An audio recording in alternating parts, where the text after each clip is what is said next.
सत साहेब बंदी छोड़ सतगुरु रामपाल जी भगवान की जय हो।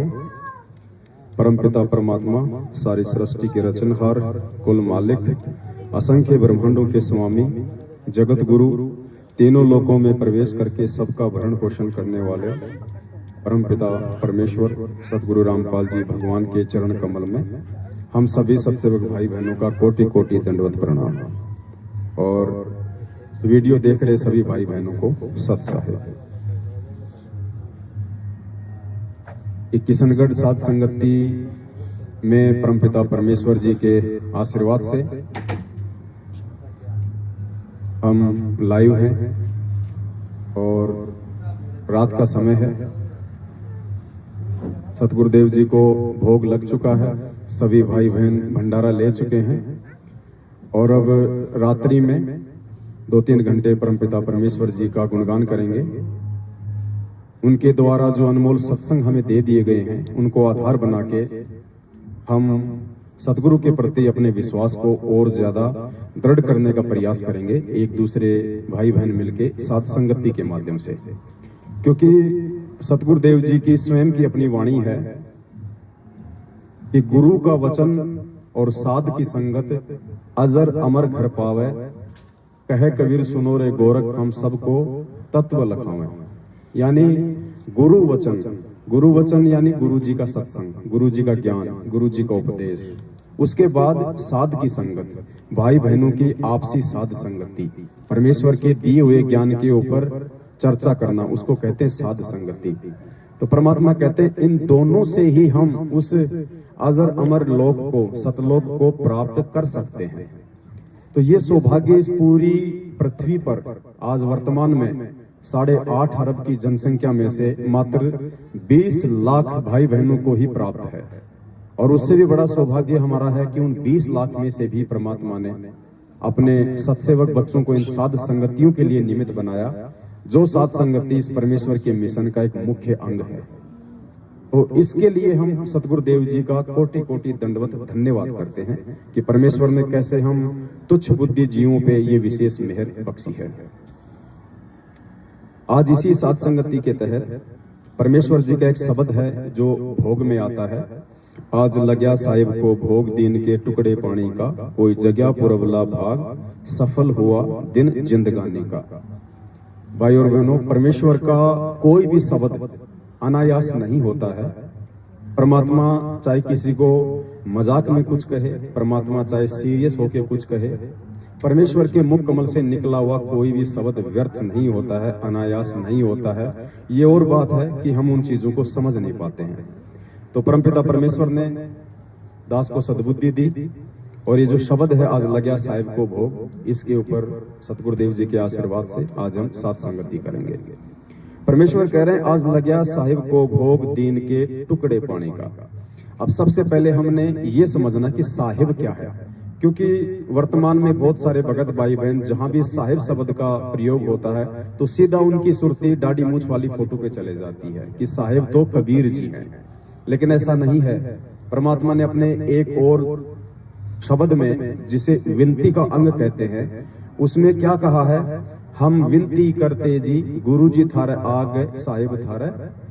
वहां पे सतगुरु को ही साहिब कहा गया है कि हम विनती करते जी गुरु जी थारे आगे साहिब थारे आगे। तो वहां पे सतगुरु को ही साहिब कहा गया है। और वैसे भी मालिक की वाणी है कि सतगुरु साहिब एक शरीरा, सतगुरु बिना ना लाग तीरा। तो यहाँ पे जो साहिब शब्द यूज किया गया है ये सतगुरु देव जी के लिए है, पूर्ण परमेश्वर सतगुरु रामपाल जी भगवान के लिए है। आज लग्या साहिब को भोग दीन के टुकड़े पानी का। बहुत सारे भगत भाई बहनों को ये शंका है कि भाई हम उस परमात्मा को एक टुकड़े का भोग क्यों लगाएं, ये कुछ अच्छा सा नहीं लगता है। उस परमेश्वर ने हमें सब कुछ दे रखा है, धन धान्य से परिपूर्ण कर रखा है, हम तो पूरी 4 चपाती खाते हैं, भगवान को एक टुकड़ा तोड़ के रख देते हैं साइड में। लेकिन ऐसी बात नहीं है। परमेश्वर का शब्द अनायास नहीं होता है। यहाँ पे टुकड़ा क्या है, पूरी सृष्टि का भरण पोषण ये परमात्मा ही करता है। सबको धन धान्य से परिपूर्ण ये परमात्मा ही करता है। ये वो परमात्मा है जो काशी में 120 वर्ष रहे और खुद एक झोपड़ी में रहे और पूरी दुनिया को ये राज करवा रहे हैं, राजाओं को राज दे रहे हैं, व्यापारियों को जिन्होंने व्यापार दिया, दामोदर जैसे सेठ को, सिकंदर लोदी जैसे को उन्होंने राज दिया, लेकिन खुद वो एक झोपड़ी में रहा। अब उस समय जो सिकंदर लोदी था उसको राज किसने दिया? इसी परमात्मा ने, जो उस समय कबीर नाम से आए थे, आज सतगुरु रामपाल जी भगवान के नाम से आए हैं। तो उस परमेश्वर ने राजा सिकंदर लोदी को जो राज दिया था हिंदुस्तान का, वो उस परमेश्वर की संपदा के आगे केवल एक टुकड़ा ही है। यदि किसी को परमात्मा ने 2 लाख रुपए दे रखे हैं, 20 प्लाट दे रखे हैं, तो उस परमेश्वर की तुलना में, उस परमेश्वर के साम्राज्य की तुलना में केवल उसके लिए वो टुकड़ा ही है। जैसे आज भारत देश का कोई टाटा है, अंबानी है, उसके पास में जितनी भी संपदा है, वो संपदा उस परमेश्वर के साम्राज्य के आगे केवल एक टुकड़े के ही बराबर है। तो हम परमेश्वर को उस परमेश्वर के द्वारा दिए गए जो है टुकड़े का ही भोग लगा रहे हैं। तो हम कोई अलग से कोई टुकड़े का भोग नहीं लगा रहे। हमारे पास जो भी है, हमारे पास में जितना भी है, उस परमेश्वर का दिया हुआ एक टुकड़ा ही है और हम उस टुकड़े का ही उस मालिक को भोग लगाते हैं। तो मन में हमारे कोई ऐसी भावना ना आए कि भाई हम उस परमेश्वर को जो है टुकड़े का भोग क्यों लगाए। तो वो टुकड़ा ही है, चाहे वो राजा हो, चाहे वो गरीब हो, जैसा उसको परमात्मा ने दिया है, परमात्मा के सामने वो टुकड़ा है। आज लग्या साहिब को भोग दीन के टुकड़े पाने का, कोई जगह पूरबला भाग सफल हुआ दिन जिंदगानी का। अब ये दिन जिंदगानी का सफल क्यों हुआ? क्योंकि पुण्यात्माओं, चारों युगों का इतिहास इस बात का गवाह है, किसी भी संत के शिष्यों ने जीवित गुरु को साहिब मान के उनको भोग नहीं लगाया, उनका प्रकट दिवस नहीं मनाया, उनको परमात्मा नहीं माना। और आज ये रिहर्सल, ये अभ्यास इस मोक्ष मार्ग के समय पूज्य गुरुदेव सतगुरु रामपाल जी भगवान अपनी विशेष मेहर से आप और हम सभी आत्माओं को सद्बुद्धि देके हमारे ऊपर बख्शे हुए हैं। उन्होंने स्वयं ही अपनी पहचान करवाई है और हम उस परमपिता परमेश्वर का प्रकट दिवस भी मना रहे हैं। हम उस परमपिता परमेश्वर को भगवान मान के हम उनको भोग भी लगा रहे हैं। इसलिए कहा गया है कि कोई जगह पूरबला भाग दीन के दिन जिंदगानी का। आगे परमात्मा की वाणी है, व्यंजन 36 ये ना चावे, जो मिल जावे रुचि रुचि पावे। ये वो परमात्मा है जो हम दिनों के व्यंजनों का भूखा नहीं है कि हम उसको 80 प्रकार के व्यंजन लगाएंगे, 56 प्रकार के व्यंजन लगाएंगे तो ही वो परमात्मा प्रसन्न होगा। नहीं, गुरुदेव कहते हैं कि साधु भूखा भाव का, धन का भूखा नहीं, जो कोई धन का भूखा वो साधु भी नहीं। परमात्मा अपने बच्चे के भाव देखता है।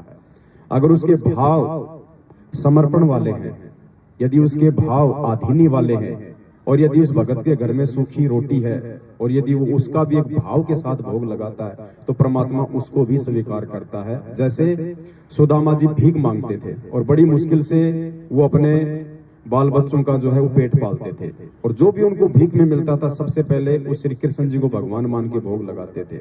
और हमने अच्छे से वो किस्से कहानियां उनकी पढ़ी हुई हैं कि उस भाव के साथ लगाए गए भोग के प्रतिफल में उस सुदामा को आगे चल के श्री कृष्ण जी ने सुदामापुरी दे दी, महल बना दिया, धन धान्य से संपूर्ण कर दिया। ठीक इसी प्रकार हम सेऊ की कहानी पढ़ते हैं, संबंध की कहानी पढ़ते हैं। गुरुदेव ने बताई, गुरुदेव को देने के लिए उनके पास में कुछ भी नहीं था। जब परमात्मा खुद जो उनके सतगुरु थे उस समय, और जब वो अपने बच्चों के पास में गए मिलने के लिए, तो गुरुदेव कहते हैं कि उनके घर में भोजन करवाने के लिए आटा भी नहीं था। बताओ वो क्या दे सकते थे गुरु जी को, लेकिन उन्होंने भाव दिए और उस भाव के बदौलत सम्मन ने अपने बेटे की, सेऊ की गर्दन तक काट दी। उस भाव के बदले परमात्मा कहते हैं कि उसी जन्म में उसको दिल्ली का 1 नंबर का सेठ बना दिया, अगले जन्म में उसको नौशेरवा का बादशाह बना दिया, उससे अगले जन्म में उसको बलक बुखारे का बादशाह बना दिया। तो ये परमात्मा भाव का भूखा है। इस परमेश्वर ने तैमूर लंग की 1 रोटी खा के, अब बताओ कौन सा वो घी और शक्कर में लाई थी भिगो के, इतना वो गरीब परिवार था बेचारा, बड़ी मुश्किल से सुबह शाम अपना रोटी का जुगाड़ करता था, भेड़ बकरियां लोगों की चराया करता था। लेकिन गुरुजी ने बताया कि उसकी माँ थी वो इतनी ज्यादा मतलब भक्ति भाव वाली थी, और वही संस्कार उसने अपने पुत्र को दिए, तैमूर को। वो कहाँ बकरी चरा रहा था, कहाँ वो परमात्मा साधु रूप में आया, और तैमूर लंग ने कहा कि महाराज हम बिना भोजन कराए नहीं जाने देते, आप मेरी इन बकरियों का ध्यान रखना। और मैं अभी आया और आपके लिए मैं भोजन लाया। दौड़ के गया घर पे, माँ को कहा कि माँ एक साधु आया है और उसके लिए भोजन बनाओ। माँ ने कहा कि बेटा अभी बनाती हूँ, और बेटा रुक मैं भी चलती हूँ तेरे साथ में, मैं भी साधु के दर्शन कर लेती हूँ, क्योंकि गुरुदेव ने कहा कि साधु दर्शन राम का मुख पे बसे सुहाग, और दर्श उन्हीं को होते हैं जिनके पूर्ण भाग। एक रोटी बनी, घर में इतना ही आटा था, और दोनों माँ बेटे दौड़ के वहां पे और उस परमेश्वर को भोग लगाया, उस परमेश्वर को खिलाया। परमात्मा ने 7 पेटी का राज दे दिया उस भाव की बदौलत, ना कि 56 प्रकार के व्यंजन खाके। कि किसी प्रकार महाभारत के समय ये परमात्मा श्री कृष्ण रूप में दुर्योधन और पांडवों का 56 प्रकार का भोग त्याग के अपने प्रिय भगत विदुर के घर पे परमेश्वर ने अलूना साग खाया। परमात्मा ने भजन भी ये बने हुए हैं, क्योंकि देखो हम सब उस परमेश्वर को चाहने वाली आत्माएं हैं। हमारा सौभाग्य है कि हम समय रहते भगवान की शरण में आ गए, बाकी लोग आने बाकी हैं। तो एक वो भजन भी तो है कि सबसे ऊंची प्रेम सगाई दुर्योधन के मेवा त्यागे साग विदुर घर खाई, सबसे ऊंची प्रेम सगाई। तो ये वो परमात्मा है। श्री कृष्ण जी नहीं खा सकते थे, श्री कृष्ण जी तो खुद एक राजा थे, और गुरुदेव ने बताया कि राजा कितना अभिमानी होता है, राजा कितना अहंकारी होता है। और गुरुदेव ने सत्संग में बताया कि श्री कृष्ण तो उसी समय वापस चले गए थे मथुरा, ये सोचकर कि यदि मैंने पांडवों के यहाँ भोजन किया तो ये दुर्योधन नाराज हो जाएगा, दुर्योधन के यहाँ भोजन किया तो ये पांडव नाराज हो जाएंगे। ये सोच के वो तो मथुरा चला गया, और वो पूर्ण परमात्मा श्री कृष्ण जी का रूप बना के विदुर के घर पे उन्होंने साग रोटी खाई। व्यंजन 36 ये ना चावे, जो मिल जावे रुचि रुचि पावे। बाकी अगर भगत है, उसकी आर्थिक स्थिति अच्छी है, तो चाहे वो रोज परमात्मा को 56 प्रकार के भोग लगाओ, कोई दिक्कत नहीं है।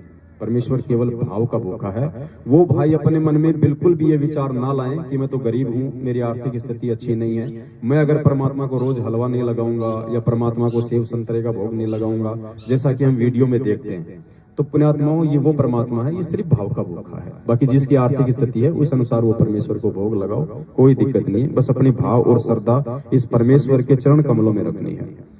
व्यंजन 36 ये ना चावे, जो मिल जावे रुचि रुचि पावे। प्रसाद अलूना ये खा जावे, भाव ले देख प्राणी का। प्रसाद अलूना ये खा जावे। अब ये शब्द लिखा ना परमात्मा ने, प्रसाद अलूना ये खा जावे, तो परमेश्वर ने एग्जाम्पल कोड किए हैं यहाँ आके। गुरुदेव ने बताया कि जब हम गांव-गांव जाके पाठ किया करते थे, वहां पे भंडारे होते थे, तो शाम का समय था। अब उस समय हरियाणा में कोई एक भगत था परमात्मा का। अब बेचारे गरीब से थे भगत, लाइट का भी कोई ढंग से सतूना नहीं था, तो उन्होंने भंडारा तैयार किया। अब भंडारा बना है और वहां यदि गुरुजी बैठे हैं तो जाहिर सी बात है सबसे पहले तो गुरुजी को ही खाना खिलाएंगे। तो उन्होंने क्या किया कि बहुत अच्छा व्यंजन तैयार किया, और वो जो माई थी, जो बहन थी, उसने क्या किया कि अब हरियाणा में पहले या तो चावल या फिर घी और खांड, जिसको शक्कर या फिर बूरा कहते हैं, चीनी, तो उन्होंने बड़े चाव से घी गर्म किया और एक कटोरी के अंदर जो है वो बूरा डाली और थोड़े से चावल और चपाती डाल के और परमात्मा जी के आगे रख दिए कि गुरुदेव आप जी भोग लगाइए। तो परमात्मा ने भोग लगाया और थोड़ा बहुत जो है परमात्मा अपने बच्चों के लिए छोड़ दिया करते थे उसमें। तो मालिक ने भोग लगा के वो शक्कर बूरा वगैरह था थोड़ा थोड़ा खाया और बंदी छोड़ को भोग लगाया, जैसा कि नियम है इस भक्ति मार्ग में एक भगत के रोल में। अब परमात्मा ने खा लिया तो बाद में उनके बच्चों ने खाना था। अब बाद में वो भगत बैठ गए खाने के लिए। अब सब भक्तों ने भंडारा कर लिया। अब भंडारा करने के बाद जो बचा हुआ भोग था जो परमेश्वर का, वो खांड का घी का, वो सबको थोड़ा थोड़ा देने लगे। तो सबके मुंह खट्टे हो गए, जीभ कड़वी हो गई सबकी, क्योंकि उस बहन ने गलती से बूरा की जगह उसमें नमक डाल दिया था। अब सब के चेहरे उतर गए कि हो हमने तो बहुत बड़ी गलती कर दी और गुरुजी ने भी यही खाया है। उसके बाद वो गुरु जी के पास गए, मालिक के चरणों में गिरे, परमात्मा से माफी मांगी कि परमात्मा हम नीचों से गलती हो गई, लाइट आ नहीं रही थी और हमने तो जो है शक्कर की जगह इसके अंदर नमक डाल दिया, परमात्मा हमें क्षमा करो। तो गुरुदेव ने कहा कि बेटा इसमें क्षमा की कौन सी बात है, मैंने खाने से पहले मैंने मेरे बंदी छोड़ को भोग लगाया और जब मेरे बंदी छोड़ ने कोई शिकायत नहीं की तो बेटा मैं कौन होता हूं शिकायत करने वाला। तो परमेश्वर ने वो अलूणा भी खाया और कोई शिकायत नहीं की। ये हमारे को एक शिक्षा मिलती है कि जैसा हमें मिल जाए इस परमेश्वर की शरण में आने के बाद या उससे पहले हमें वैसा उस परमेश्वर का प्रसाद जान के खा लेना चाहिए। और मालिक की भी एक वाणी है, परमात्मा सत्संग में कहते हैं कि देख पराई चौपड़ी मत ललचावे जी और रूखी सूखी खाकर ठंडा पानी पी, जय तू चावे चौपड़ी तो बहुत करेगा पाप। तो परमेश्वर ने कहा कि जैसा भी तुम्हारे घर में हो नेक नीति ईमानदारी का परमात्मा का प्रसाद समझ के उसको ग्रहण कर लेना चाहिए। ये हमारे को कभी भी नहीं कहना चाहिए कि भाई इसके अंदर नमक जो है तूने वो कम डाल दिया, ठीक है नमक अगर नहीं है तो मांग लो, लेकिन ये नहीं कहना कि तूने ये क्या कर दिया, तूने सब्जी बिगाड़ दी, तेरे को बनानी नहीं आती, इतने दिन हो गए तेरे को, तू क्या सीख के आई तू पीछे से। तो परमेश्वर ने कहा कि छोटी छोटी बातों को लेके हमने जो है घर में तनाव की स्थितियां जो है पैदा नहीं करनी है। जो मिल जाए अगर आप भगत हो तो परमात्मा का प्रसाद समझ के उसे ग्रहण करो। तो परमेश्वर ने यहाँ पे एग्जाम्पल भी दिया है, प्रसाद अलूणा ये खा जावे भाव ले देख प्राणी का। आगे परमेश्वर कहते हैं सम्मन जी ने भोग लगाया, सिर लड़के का काट के लाया, बंदी छोड़ने तुरंत जीवाया, पाया फल संत यजमानी का। सम्मन जी ने भोग लगाया। अब ये कहानी तो परमात्मा ने अनेकों बार हमारे को सुनाई रखी है। अब यहाँ परमेश्वर हमें जो शिक्षा देना चाहते हैं कि सम्मन जी ने भोग लगाया। आज हम इस परमात्मा को पहचान के उन्हीं की कृपा से उन्हें भोग लगा रहे हैं, लेकिन ये भोग हमारा उस समय काम करेगा जिस समय हम सम्मन की तरह भावित होकर भोग लगाएंगे। हम परमेश्वर को उस स्तर का आदर देके हम उनको भोग लगाएंगे, उस समय ये परमात्मा हमारे इस भोग को स्वीकार करेगा। बहुत सारे भाई बहन खाली देखा देखी में ही जो है भोग लगा रहे हैं, ठीक है वो भी ठीक है, उसमें भी कोई गलती नहीं है, लेकिन अगर उसमें भाव डाल दिए जाएं तो सोने पे सुहागा हो जाएगा।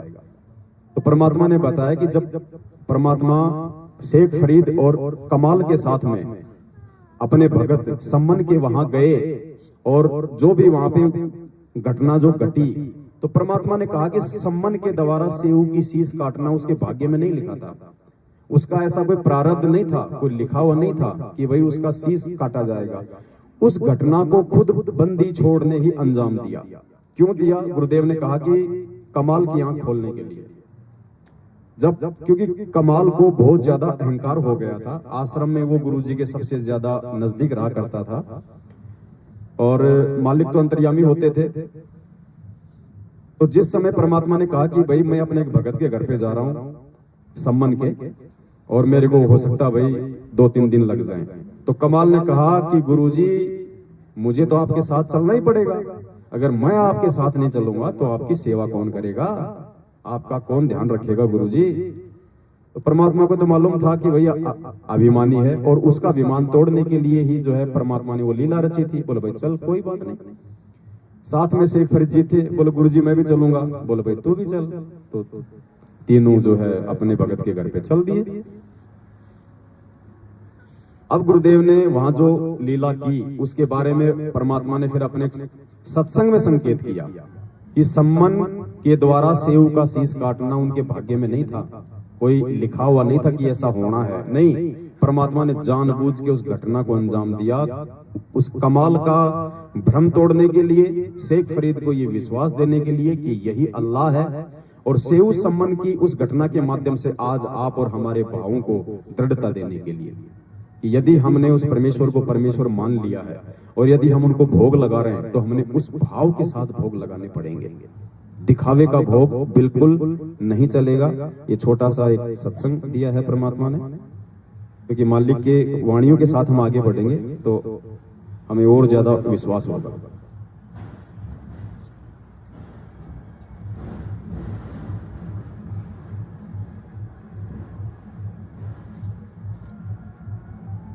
सम्मन और सेऊ के घर पर जब भगवान गए ऐसी परिस्थिति बना दी परमात्मा ने, परमात्मा की इज्जत के लिए कि गुरु जी की इज्जत बात नहीं आ जाए, अपने लड़के को काटना पड़ गया।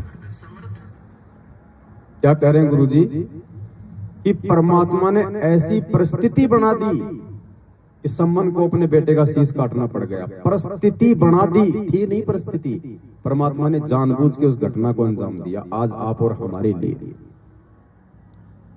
सम्मन और सेव के घर पर जब भगवान गए, ऐसी परिस्थिति बना दी परमात्मा ने, परमात्मा की इज्जत के लिए कि गुरु जी की इज्जत बात नहीं आ जाए, अपने लड़के को काटना पड़ गया।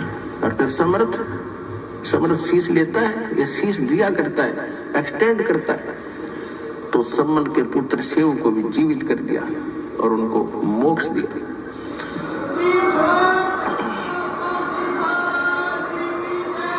तो इसको कहते हैं नुक्ते ऊपर गिर जाएगा, रे करोड़ कर्म जल जाए तुम्हारे। फिर हमारी एक गलती है जो सम्मन ने कर दी। उसने क्या गलती की, उसके मन में एक बात बैठ गई कि हे परमात्मा, मैं धनी होता तो सतगुरु की सेवा के लिए मुझे अपना बालक काटना नहीं पड़ता, अब लड़के की गर्दन काटना ये छोटी बात नहीं। और काट दी, फिर उसके बाद उसके दिल में ऐसी ठेस लाएगी कि ये मैंने क्यों करना पड़ा कि मेरे पास धन नहीं था। अब वो धन न मांगता रहा, परमात्मा ने उससे जीवन में एक नंबर का सेठ बना दिया। लेकिन सेव और उसकी मां ने की, उनको ज्ञान गजब का समझ में आ गया था, वो तो पार हो गए, ये भी सम्मन रह गया, माया माया करता, मृत्यु होगी। देखो परमात्मा ने कितना बड़ा संकेत दिया है। गुरुदेव कह रहे हैं आप और हमें समझा रहे हैं आज, क्योंकि परमात्मा ने 650 साल पहले उन घटनाओं को जो अंजाम दिया, परमात्मा ने एक एग्जाम्पल बनाए, उदाहरण बनाए आज आप और हमारी आंखें खोलने के लिए कि जो गलतियां इतनी बड़ी कुर्बानी करने के बाद भी सम्मन ने कर दी, वो गलती आज हम ना कर दें। सम्मन के मन में एक छोटा सा भाव उत्पन्न हो गया इतनी बड़ी कुर्बानी करने के बाद भी कि यदि मेरे पास में पैसा होता तो आज मुझे अपने बेटे की गर्दन नहीं काटनी पड़ती। इतना सा उसके मन में आ गया और परमात्मा ने कहा कि काल ने वही दाव मार दिया। अब देखो कितनी जो है सूक्ष्म चाल है।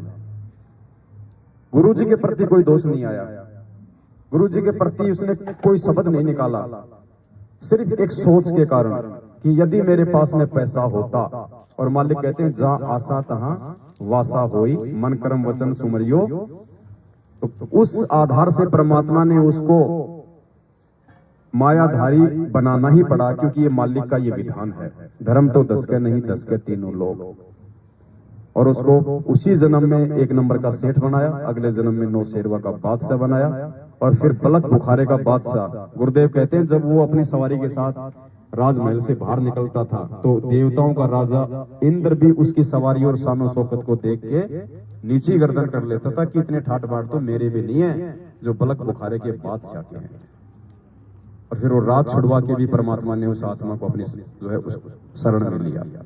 तो हमारे मन में इतना सा भी विक्षेप, ये तत्व ज्ञान लेने के बाद यहाँ की किसी भी चीज के प्रति ना हो, इसके लिए परमात्मा हमें ये संकेत दे रहे हैं।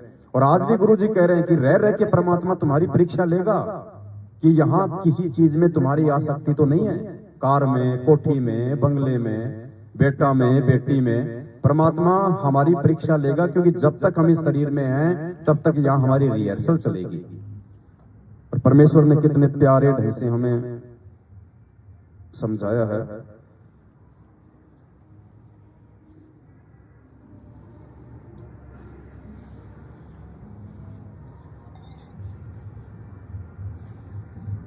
देखो क्या कह रहे हैं परमात्मा, हमें चेक करता है परमात्मा अंतिम समय तक कि यहाँ हमारी किसी चीज में कोई आसक्ति तो नहीं रह गई है। परमात्मा को और सेकंड मौत को ना था बुराई कर सकते, ना चोरी कर सकते, ना ठगी कर सकते, ना बदमाशी कर सकते, ना 2 नंबर का काम कर सकते, कि जाना दिखेगा आपने। फिर तो यहाँ तो से तो आपने जाना ही पड़ेगा।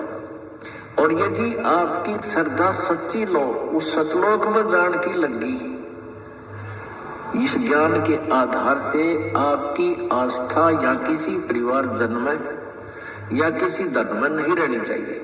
जब आप यहां से चलन के योग्य होंगे और ये रह रहकर आपकी परीक्षाएं भी होंगी, आपके ऊपर कोई ऐसी आपत्ति ऐसा आएगा सच में, फिर आप देखेंगे कि मेरी वर्ती बेटे में है कि बेटी में, पोते में है क्या पोती में, कोठी में या कार में।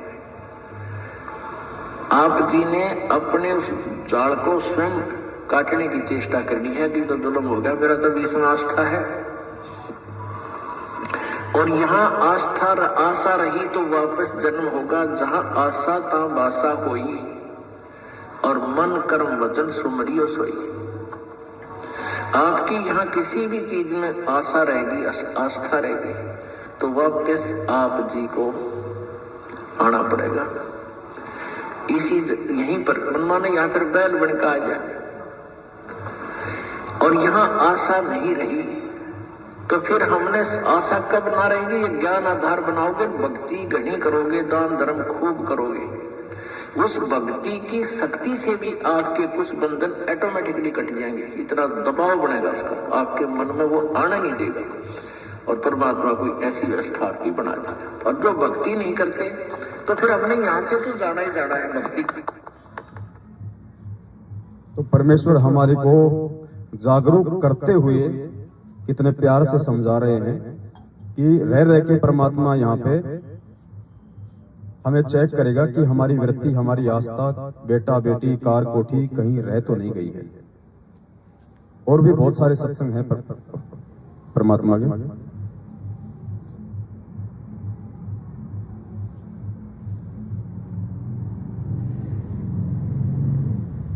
चटक मटक डांस डोंस करते, बेमतलब की एक्टिंग करते, और ये युवा बालक लड़के और लड़कियां उनके ऊपर आसक्त हो जाते हैं।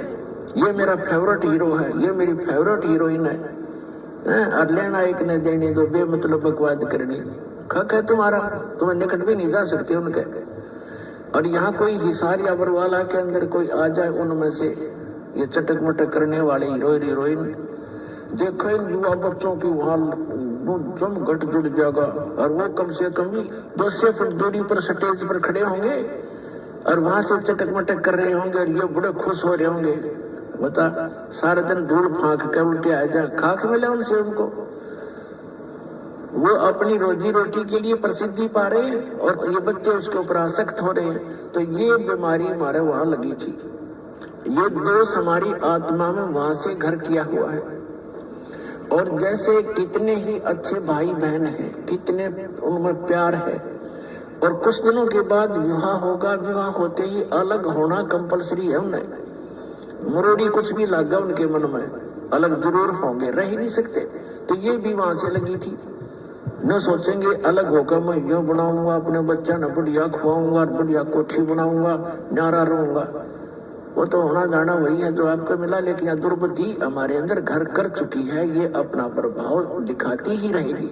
यहाँ इसका कोई विकल्प नहीं है। इसका विकल्प यही है कि आप जो दास बता रहा है, ज्ञान भगवान ने बताया है, इस अनुसार साधना करके आप यहाँ से पीछा छुड़वा के उस लोक में चले जाओगे जहाँ कोई दुख नहीं, वहाँ कोई परेशानी नहीं है, वहाँ मृत्यु नहीं, बुढ़ापा नहीं, कोई रोग नहीं, ऐसा सुंदर शरीर मिलेगा।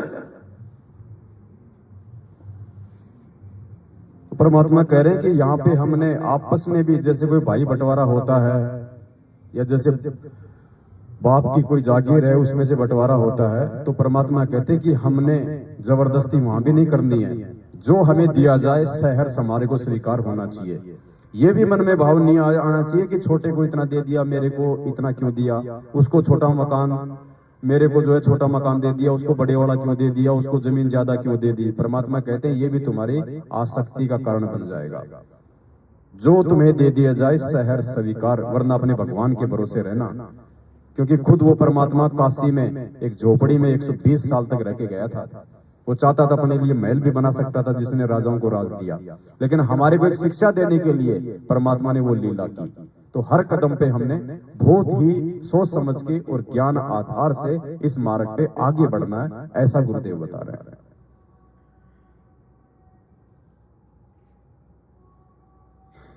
आगे बढ़ते हैं हम शब्द पे। प्रसाद अलूणा ये खा जावे, भाव ले देख प्राणी का। सम्मन जी ने भोग लगाया, सिर लड़के का काट के लाया। बंदी छोड़ने तुरंत जीवाया, पाया फल संत यजमानी का। आगे परमात्मा कहते हैं, जिन भक्तों का ये भोग लग जाए, उनके तीनों ताप नसाएं। करोड़ तीर्थ का फल वो पावे, लाभ ये सतगुरु की वाणी का। जिन भक्तों का ये भोग लग जाए और उनके तीनों ताप नसाएं। आज इस संगत के अंदर इस परमपिता परमात्मा का ये अनमोल ज्ञान और नाम लेने के बाद भी 90% भाई बहन दुखी हैं, परेशान हैं। क्यों है? उसका सबसे बड़ा रीजन यही है कि अभी तक वो अपने गुरु को परमात्मा नहीं मान पाए। और जिन पुण्यात्माओं ने अपने गुरु में परमात्मा देख के साक्षात उनको ही परमेश्वर मान के जब से उनको भोग लगाना शुरू किया है, तब से परमेश्वर हर संभव हर प्रकार की रजा उनके ऊपर जो है बख्शते चले जा रहे हैं। क्योंकि खुद परमात्मा का ये विधान है, जिन भक्तों का ये भोग लग जावे, उनके तीनों ताप नसावे। यदि आप अपने गुरु को भगवान मान के भोग लगाते हैं तो ये विधान है परमात्मा का, परमेश्वर हमारे तीनों तापों को नष्ट करता है। ये उनके गुणों में लिखा हुआ है।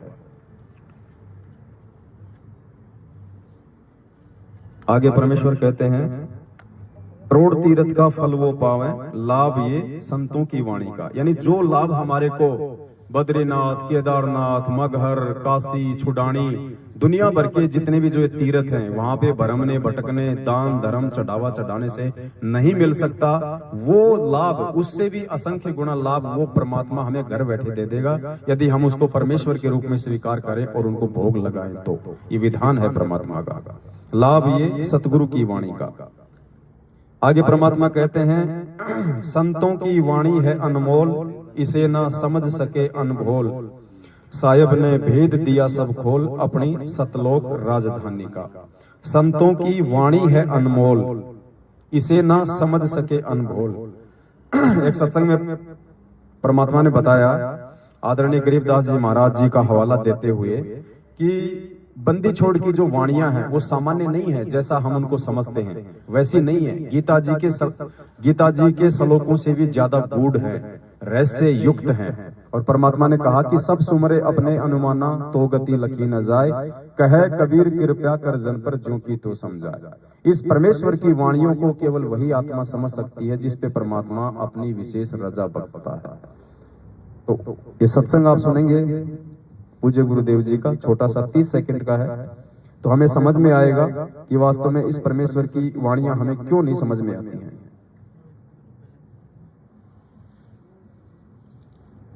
गुरुदेव कह रहे हैं कि परमात्मा सत्संग कुछ कर रहे हैं और उस सत्संग के माध्यम से हमें समझा कोई और बात रहे हैं। वो कथा कुछ और कर रहे हैं और उस कथा के माध्यम से हमें समझा कुछ और रहे होते हैं। और हम क्या करते हैं, बिना उस परमेश्वर की रजा के हम उनका सीधा सीधा सा अर्थ निकालने का प्रयास करते हैं, जबकि उसमें ऐसा नहीं होता है।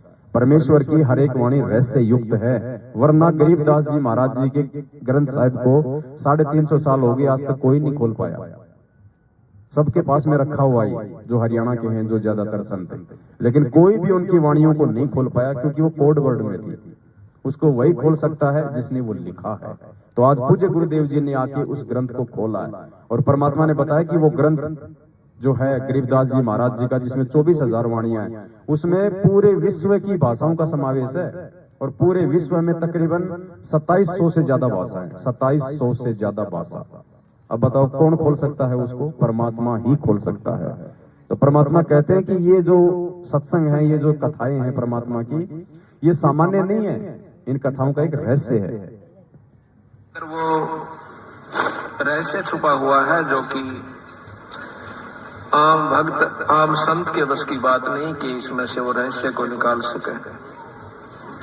उनकी अपनी कृपा जिस पर हो जाती है वही इस बात को ढूंढ सकता है कि सतगुरु महाराज इस वाणी के माध्यम से हमें क्या समझाना चाहते हैं। कथा कोई सुना रहे हैं और उसके अंदर समझा कोई और बात रहे। कथा कोई सुना रहे हैं और उसके माध्यम से समझा कोई और बात रहे हैं। तो ठीक इसी प्रकार ये वही परमात्मा है जो 350 साल पहले आदरणीय गरीबदास जी महाराज जी के रूप में और 600 साल पहले कबीर नाम से आया था। तो आज इसके सत्संग, इसकी वाणियां इतनी सामान्य कहां से हो जाएंगी? इसलिए हर कोई इस परमेश्वर की वाणियों को नहीं समझ सकता, और इनकी वाणियों को सब समझे, इसके लिए परमात्मा ने ये 7 संगतियों का ऑप्शन रखा है। और हर कलयुग की पिछली पीढ़ी में ये 7 संगति होती है। ये 600 साल पहले नहीं होती थी 7 संगति, गरीबदास जी के समय नहीं होती थी 7 संगति, द्वापर त्रेता सतयुग में नहीं होती थी 7 संगति, क्योंकि 7 संगति से भेद प्राप्त करके जीव मोक्ष प्राप्त करता है। और परमेश्वर ने उस समय मोक्ष नहीं देना था, क्योंकि वो समय भी नहीं था, इसलिए परमात्मा ने उस ज्ञान को छुपा के रखना था। मालिक ने कहा ना अपनी वाणी में कि धर्मदास मेरी लाख दुहाई, ये मूल ज्ञान कहीं बाहर न जाई। 650 साल पहले भी परमात्मा ने पूरा भेद नहीं खोला था। धर्मदास जी को बोल दिया था कि इसको छुपा के रखना है, इस सृष्टि रचना को, इस वास्तविक ज्ञान को, ये अभी नहीं देना है।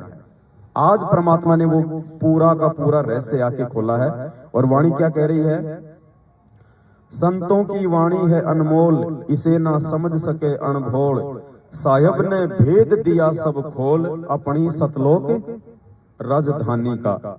साहिब ने भेद दिया सब खोल। अब साहिब ने 650 साल पहले तो खोला नहीं था भेद, गुप्त रखना था ना। धर्मदास जी को कह दिया था ना, धर्मदास मेरी लाख दुहाई, मूल ज्ञान कहीं।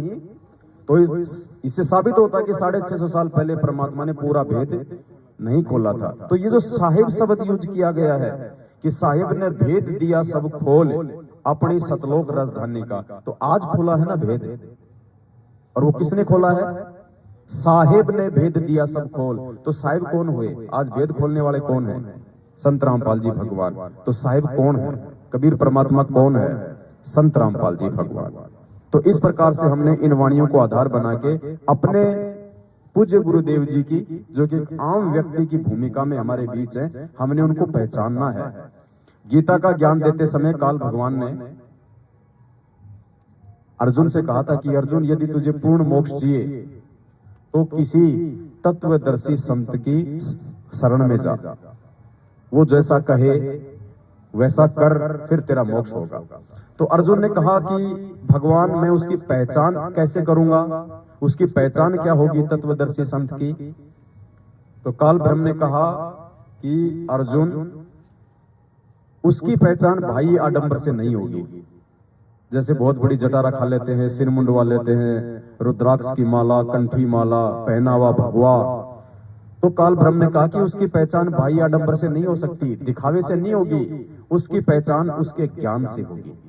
ज्ञान से ही उसको पहचाना जा सकता है। तो पुण्यात्माओं, वो तत्वदर्शी संत जिसका जिक्र 5,500 साल पहले महाभारत के उसमें युद्ध में काल ब्रह्म ने अर्जुन को दिया, वो तत्वदर्शी संत सौभाग्य से आज आप और हमें मिला है। और आज देख लो, कौन कह सकता है कि ये परमात्मा है? कौन कहते हैं कि 8 सितंबर 1951 को गांव धनाना, जिला सोनीपत, हरियाणा में सारी सृष्टि का रचनहार जो है वो प्रकट हो चुका है? कोई यकीन नहीं कर सकता। खुद के माँ बाप ने भी यकीन नहीं किया और बिना मोक्ष के चले गए। अब बहुत सारे लोग ये शंका अपने मन में पाड़ लेते हैं, यार गुरुजी के भी माँ बाप का मोक्ष नहीं हुआ, ये कैसे कह रहा है तू? गुरुजी से भी ज्यादा बड़ा विद्वान बन गया क्या? अगर गुरुजी अपने माँ बाप का मोक्ष नहीं करेंगे तो हमारा क्या करेंगे? तो ये भी हमारी कमजोरी है भक्ति मार्ग में। यहाँ ना गुरुजी का कोई माँ है ना बाप है, और यदि कोई ऐसा समझता है तो ये उसकी सबसे बड़ी मूर्खता है। परमात्मा के विधान के अंतर्गत रह के हमने सोचना है कि वास्तव में उनका मोक्ष हुआ होगा या नहीं हुआ होगा। एक सत्संग है परमात्मा का, आप वो सुनिए। पहले परमात्मा ने 5 यज्ञ के विषय में बताया है।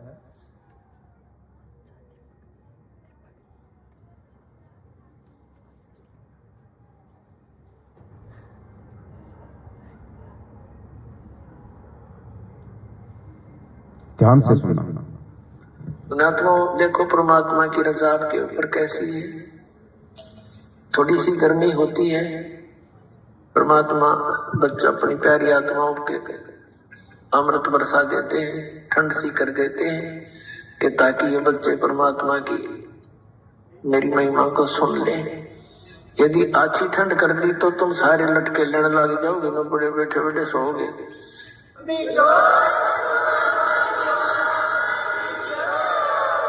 तो जितनी आवश्यकता है उतना ही अपने बच्चों को डोज देंगे। और पुण्यात्माओं, यदि जिसने पूरा विश्व इस सत भक्ति को स्वीकार करके और अपने अपने घरों में ये पांचों यज्ञ किया करेगा, फिर देखना क्या कह रहे परमात्मा, अपने अपने घरों में पांचों यज्ञ किया करेगा। आने वाले समय में ना कोई पाठ होगा ना कोई ज्योति होगी। जो ज्योति परमात्मा ने हमें जलाने के लिए दे दी वही ज्योति होगी। और सबसे बड़ा पाठ, जैसा कि दास बार बार आप लोगों को कहता है मालिक के ज्ञान आधार से, कि हमारे लिए आदरणीय गरीबदास जी महाराज जी का सदग्रंथ इतना पवित्र नहीं है जितना पवित्र हमारे को ये पाठ करने के लिए परमात्मा ने भक्ति बोध दी है, क्योंकि हमारे गुरु के द्वारा दी गई है। ये गरीबदास जी से ज्यादा इंपॉर्टेंट है हमारे लिए। ये सबसे बड़ा पाठ है, ये 3 समय की आरती। जिस दिन हम इस 3 समय की आरती को विधिवत करने लग जाएंगे, गुरु को भगवान मान के करने लग जाएंगे, उस दिन हमारे छोटे मोटे जो कष्ट हैं, जो ये शारीरिक आर्थिक, ये तो परमात्मा कहते हैं वैसे समाप्त हो जाएंगे। रुंगे में हमें रुंगा मिलना शुरू हो जाएगा। लेकिन अभी तक हमें यही तो विश्वास नहीं है कि गुरु ही परमात्मा है। और ये विश्वास हुए बिना हम इस छोटी सी पुस्तक को कैसे महान पुस्तक मान लेंगे? हम कैसे इस पुस्तक को कबीर सागर, गुरु ग्रंथ साहिब और ग्रंथ साहिब से बढ़ के मान लेंगे? क्योंकि भक्ति का आधार सतगुरु है, नींव है भक्ति की सतगुरु।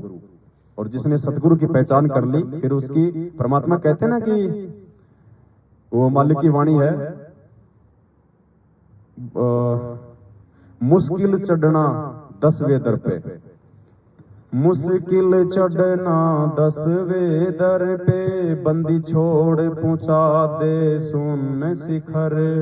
मुश्किल चढ़ना 10वें दर पे, बंदी छोड़ पहुंचा दे सुन शिखर में। वो हाथ अपना रख दे सिर पे, जिसने मान गुरु को बाप लिया। जिसने गुरु को बाप मान लिया, बाप का मतलब परमात्मा, भगवान, परमेश्वर।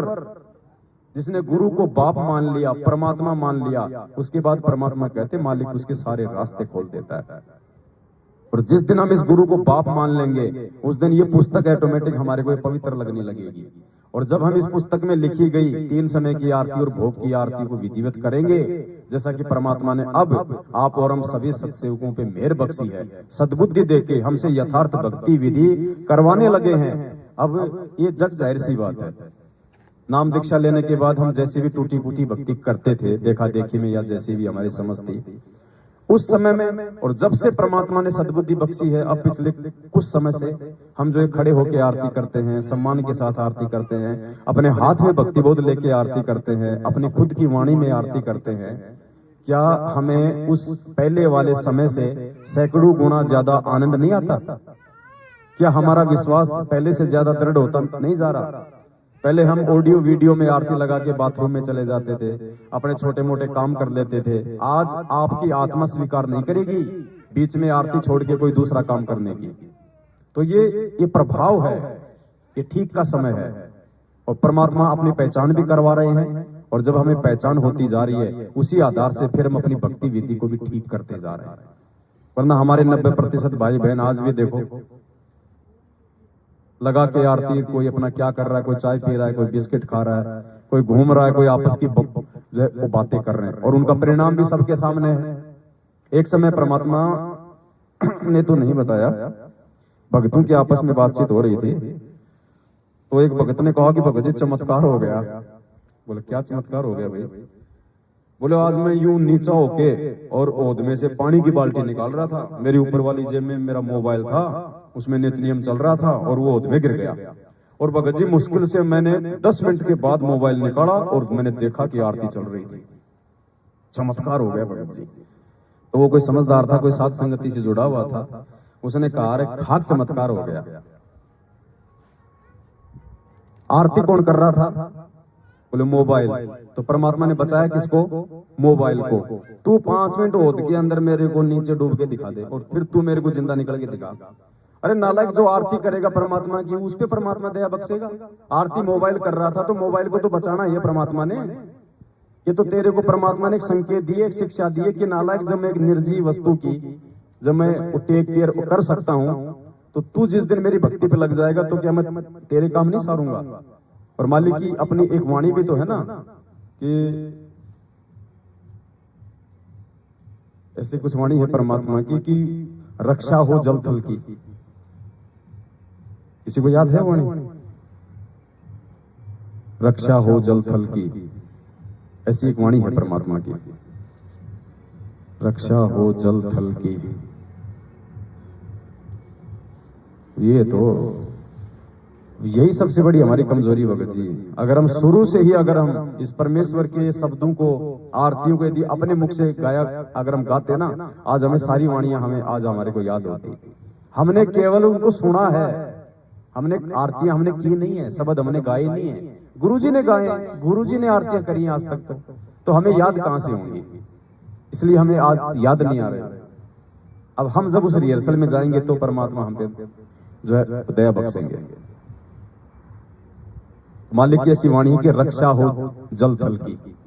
अब वो कौन सा शब्द है देख लो, हमें से किसी को भी ध्यान नहीं आ रहा। और रात दिन हम कान में लीड लगा के सत्संग सुनते रहते हैं।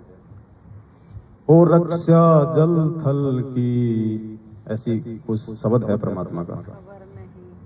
हाँ, खबर नहीं पल की, नाम सुमर ले सुकरम कर ले कौन जाने कल, खबर नहीं पल की। ऐसी फिर इस वाणी में आता है कि रक्षा हो जल थल की। तो परमात्मा तो अपने बच्चे की जो मर्यादा में रहता है, जो यथार्थ विधि से भक्ति करेगा, तो परमात्मा तो अपने बच्चे की भी जल थल से रक्षा करता है। मालिक ने वो एग्जाम्पल, वो चमत्कार इसलिए दिया था कि जैसे मैंने इस मोबाइल की रक्षा की, वरना 5-10 मिनट मोबाइल पानी में पड़ा रहे और फिर वापस आ जाए, वो उन्हें आत्मा के संकेत होते हैं ये परमात्मा की तरफ से।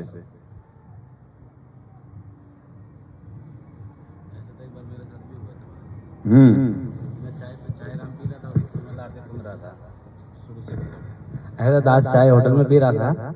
उसके बाद जब मैं किसी में मोबाइल रखा था, रखने के बाद हाथ धोने के लिए गया तो चाय तो मोबाइल जो है ना पानी में गिर गया, टप में गिर गया। तो मैं बोला थोड़ा हाथ अच्छा धो लेता हूँ, उसके बाद तब निकालता हूँ। निकाला तो वैसे कोई नहीं कर रहा था, मालिक दिया थे। तो वही बात है, पहले की बात है। अब डाल भी मत देना, क्योंकि अब मोबाइल तो आरती करता नहीं, अब वो मुर्दा ही बन के आएगा।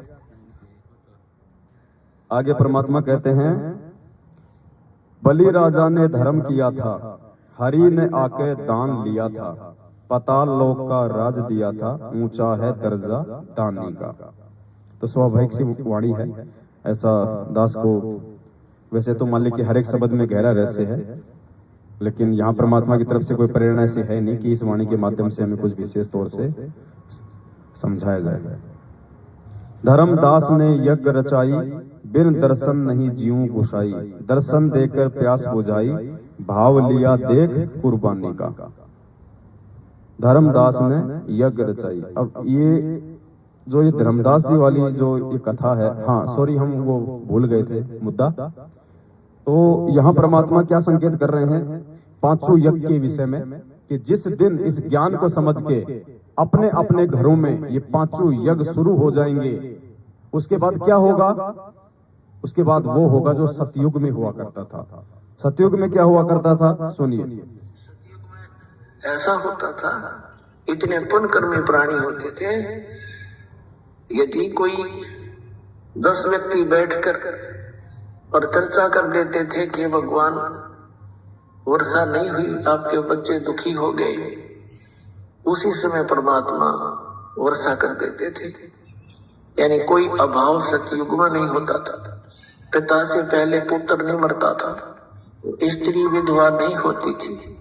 अपना आत्माओं जब हमारे कर्म सुधर जाएंगे और जो हम कर्म कर रहे हैं सत भक्ति ये पूरा विश्व करेगा, तो सब वही सतयुग जैसा ही एक बार फिर से वातावरण होगा। परमात्मा कहते हैं जब हमारे कर्म सुधर जाएंगे तो वही फिर से वातावरण होगा, कैसा? सतयुग जैसा। और मालिक ने क्या बताया कि सतयुग में क्या होता था? बाप से पहले बेटा बेटी नहीं मरते थे, घर में कोई अमंगल नहीं होता था, स्त्री विधवा नहीं होती थी। ये होता था सतयुग में, सत भक्ति करने वालों के साथ, क्योंकि वो मर्यादित भक्ति करते थे। अब जो लोग ये कहते हैं कि भाई गुरुजी के माता पिता का मोक्ष क्यों नहीं हुआ, उनको तो सारनाम भी दे दिया था गुरुजी ने, वो तो रात दिन वो तो गुरुजी के साथ में रहा करते थे, दिन में 20 बार उनको दंडवत 50 बार आशीर्वाद लिया करते थे। तो भाई ये परमात्मा का विधान कह रहा है कि जिस घर में सत भक्ति होती है और जिस घर में परमात्मा की रजा होती है, जिस घर में 5 यज्ञ होते हैं, जिस घर में उस परमात्मा की मेहर होती है, गुरुदेव ने कहा कि स्त्री कभी विधवा नहीं हो सकती, वरना परमात्मा का विधान टूटता है। तो सतगुरु देव जी की सांसारिक रोल में जो माता जी थी इंद्रो माई, वो विधवा होके मरी है। गुरुदेव के जो पिताजी थे जो सांसारिक रोल में भगत नंदराम जी, वो बरवाला कांड के दूसरे या तीसरे दिन ही उन्होंने अपना शरीर छोड़ दिया था आश्रम में। और गुरुजी की जो माता जी थी इंद्रो माई, उन्होंने अप्रैल 2016 में शरीर छोड़ा था, वो भी लंबी बीमारी के बाद हॉस्पिटल में। तो यहाँ परमात्मा का विधान टूटा है, वे विधवा होके मरी है, जबकि ये सत भक्ति है। सबसे बड़ी उनकी जो कमजोरी थी इस ज्ञान आधार से, उन्होंने कभी भी सतगुरु देव जी को अपने बेटे से ऊपर नहीं माना। एक समय की बात है, जो पुराने भगत हैं वो बताते हैं, और इसमें कोई अचंभे वाली बात नहीं है। परमात्मा आज धरती पे है, वो बहुत सारे तरीकों से अपने भक्तों की आंखें खोलता है। पुण्यात्मा विचार करना चाहिए, इस परमात्मा की पहचान के ये फॉर्मूले तो हैं। आज विश्व में ऐसा कोई संत नहीं है जो अपने माता पिता को दंडवत करवाता हो, यानी कोई भी ऐसा माता पिता नहीं होगा जो अपने बेटे को दंडवत करते होंगे। चारों शंकराचार्यों से लेके आप किसी को भी देख लो, आप इतिहास उठा के देख लो, सतयुग त्रेता द्वापर का, कोई भी ऐसा संत नहीं हुआ जिसको उसके माता पिता दंडवत प्रणाम करते थे। बल्कि आज के जो संत हैं, यदि आप उनको देखोगे तो माता पिता की उनके बराबर अलग से सीट होती है, उनकी पत्नी की भी अलग से सीट होती है, और जो संगत होती है सभी को दंडवत मारती है, माला पहनाती है, उनसे आशीर्वाद लेती है। लेकिन ये सत भक्ति है। और परमात्मा कहते हैं कि तमेव माता च पिता तमेव, तमेव बंधु च सखा तमेव। हमारा तो सब कुछ माँ बाप सतगुरु है। बहुत सारे लोग अनजाने में क्या अनारो माई, अनारो माई कौन? गुरु जी की पत्नी अनारो माई। अरे भाई, वो माई तुम्हारी हमारी नहीं है, हमारी माई तो हमारा गुरु है। ये भी हमारी कमजोरी है, अनारो माई कहना उसको। वो हमारी बहन है, वो एक भगत है, इससे ज्यादा कुछ नहीं है वो। लेकिन ये कहना कि अनारो माई, ये भी हमारी कमजोर बुद्धि को दर्शाती है कि अभी तक हमने इस परमात्मा को क्या समझा है, एक सांसारिक समझा है या इस परमात्मा को हमने जो है परमात्मा समझा है। तो यहाँ पे विधान टूटा। तो उस भगत ने बताया कि एक बार, ये शुरू की बातें थी, जब गुरु जी के माता पिता भी आश्रम में रहने लग गए थे और गुरु जी आशीर्वाद दिया करते थे सबको। तो गुरु जी की पिताजी को जो है मतलब व्हील चेयर पे लेके आते थे, उनके थोड़े घुटने में दिक्कत थी, और माता जी वैसे आ जाया करती थी।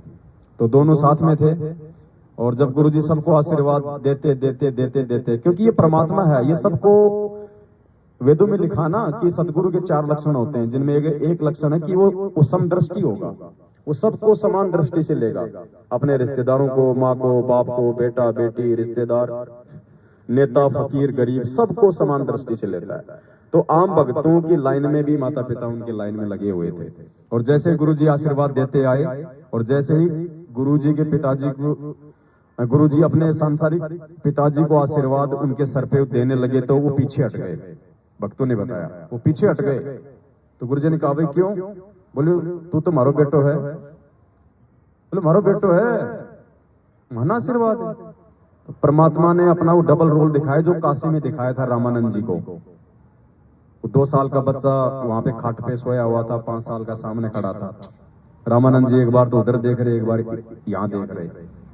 तो गुरुजी ने ऐसे ही वहां पे डबल रोल किया, अपना एक दूसरा बॉडी वैसा का वैसा नीचे जमीन पे पड़ा, और गुरुदेव ने कहा कि अगर बेटा चाहिए तो वो ले जाओ उठा के, वो है रामपाल, और अगर भगवान चाहिए तो फिर चुपचाप आशीर्वाद ले ले। उसके बाद से कहते हैं वो दोनों आशीर्वाद लेने लगे।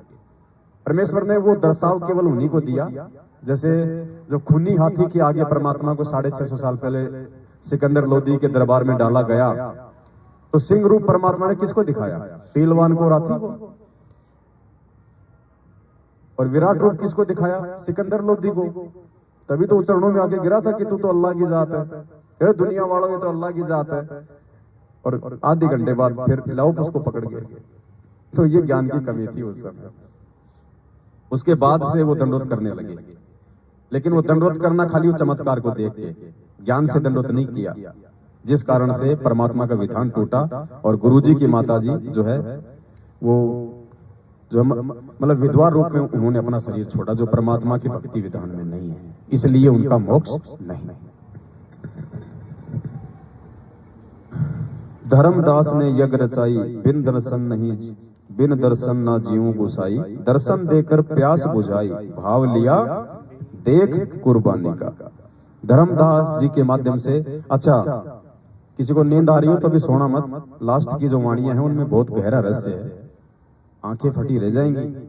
वैसा ही गहरा रहस्य जो रहस्य परमात्मा ने कुछ समय पहले एक वीडियो के माध्यम से आप लोगों के सामने रखवाया था कि एक थाल में दोनों जी में पांडा गुलाम रामपाल। ये संकेत दिया परमात्मा ने कि जगन्नाथ के मंदिर में उस समय उस पांडे के साथ में जिसने बैठ के भोजन किया था, छुआछूत को समाप्त किया था, वो कौन था? एक पतल में दोनों जी में पांडा गुलाम रामपाल। उस समय वो कबीर स्वयं सतगुरु रामपाल जी भगवान ही था। शब्द है ना परमात्मा का ये, इंद्र दमन एक मंदिर बनवा दे, जगन्नाथ हो जिसका नाम, अर्धरात्रि बीत गई थी, सौपन में दिखे घनश्याम, इंद्र दमन एक मंदिर बनवा दे, जगन्नाथ हो जिसका नाम।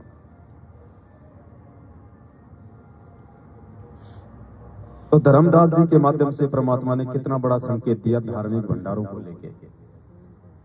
6 महीने जब परमेश्वर ने धर्मदास जी को दर्शन नहीं दिए, मरने वाली स्थिति हो गई रो रो के, तो आमिनी देवी के अंदर जो उनकी धर्म पत्नी थी, परमात्मा ने प्रेरणा की कि उन्होंने कुछ तो बताया होगा, वो कैसे मिलते हैं अपने भक्तों से, वो कैसे दर्शन दें।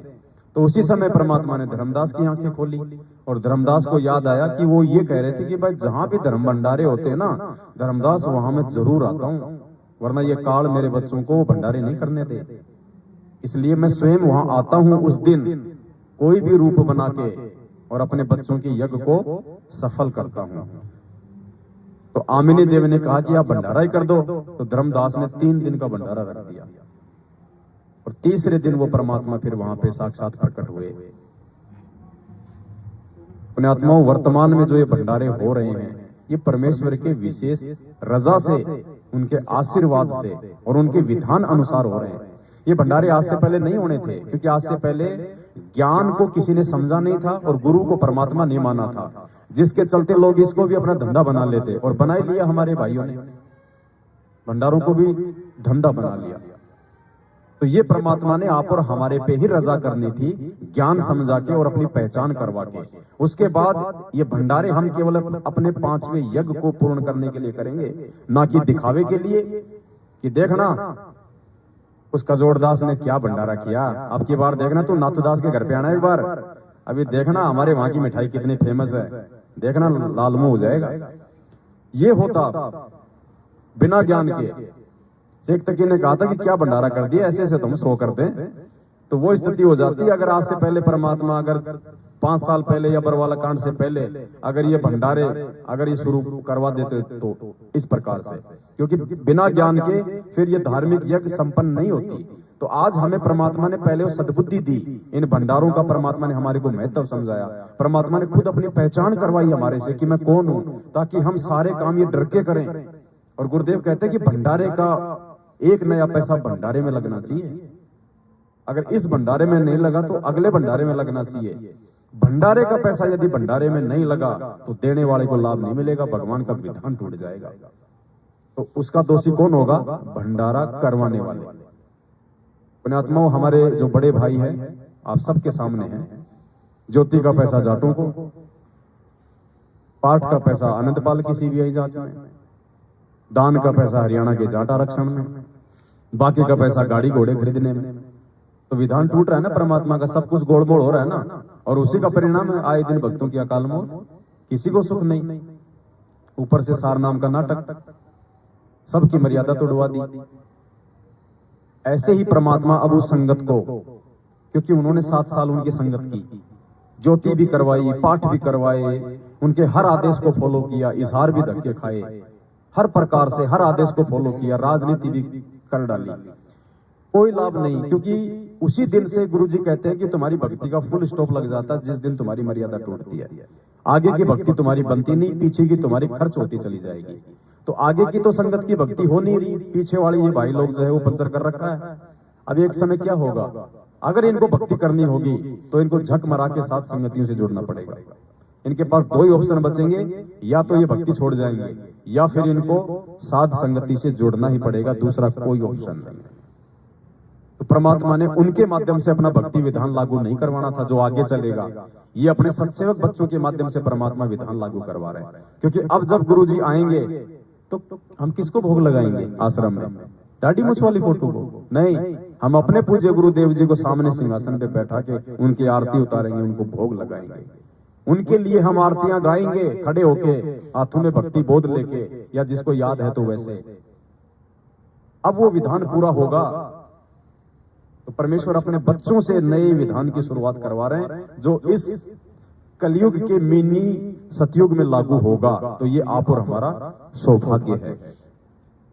वीडियो तो वैसे हमने धर्म भंडारे को लेके बहुत सारे सुने हुए हैं, फिर भी यदि हम, क्योंकि ये परमेश्वर की वाणियां हैं, जितना हम इनको सुनेंगे उतना ही आत्मा में एक नया चेतना और एक निर्मलता और पवित्रता आती चली जाएगी।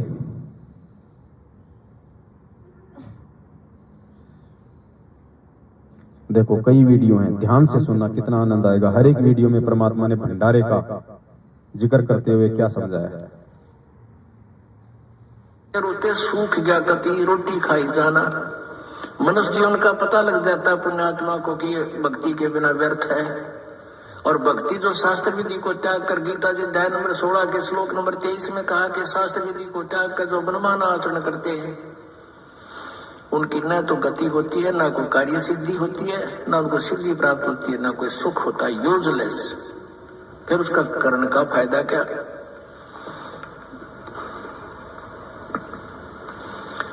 अब कहते करे करावे साइया मन में लहर उठा, दादू सिद्धर जीव के आप बगल हो जा।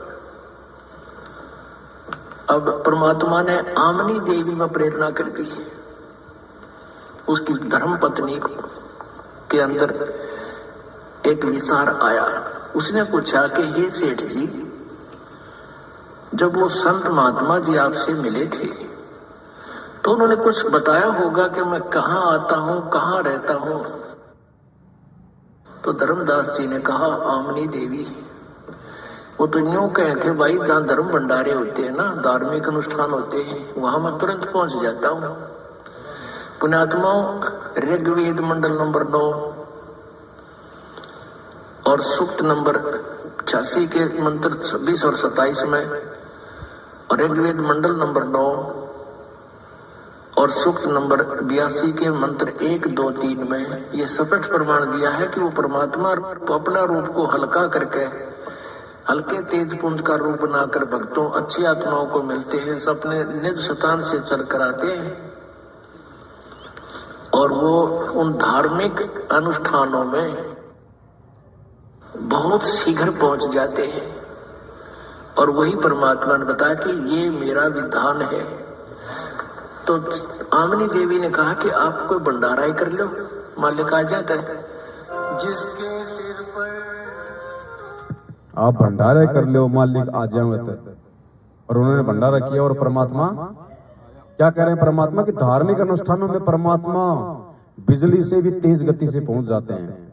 हिसार में धार्मिक अनुष्ठान था, परमात्मा को भोग लगा था, और वहां कैसी स्थिति बन गई थी? देखो, परमात्मा ने पता नहीं क्या रूप बना के, किसको प्रेरणा करके, और बिजली जैसी गति से वो परमात्मा आए और 10 मिनट के अंदर सारा खेल खेल गए। पुलिस वालों को भी अंधा कर दिया, मैनेजमेंट को भी अंधा कर दिया, मैं वहां से निकलने की नहीं सोच रहा था कि सुबह जाऊंगा या चाहे 5 दिन यही रहूं। तुरंत परमात्मा ने गाड़ी भेजी, 10 मिनट में सबके मूड चेंज किए, सबको इतर बितर किया, सबको निकाल दिया। तो ये परमात्मा है भाई, ये हमारे इर्द गिर्द ही रहता है। काल तो माहौल ऐसा बना देता है कि बस अब बचने का कोई रास्ता नहीं है, लेकिन परमात्मा भी यही कहते हैं कि उस समय चाहे तुझे तेरा सर्वनाश होता दिखाई दे, एक बार तो इस भगवान पे विश्वास करके देखना।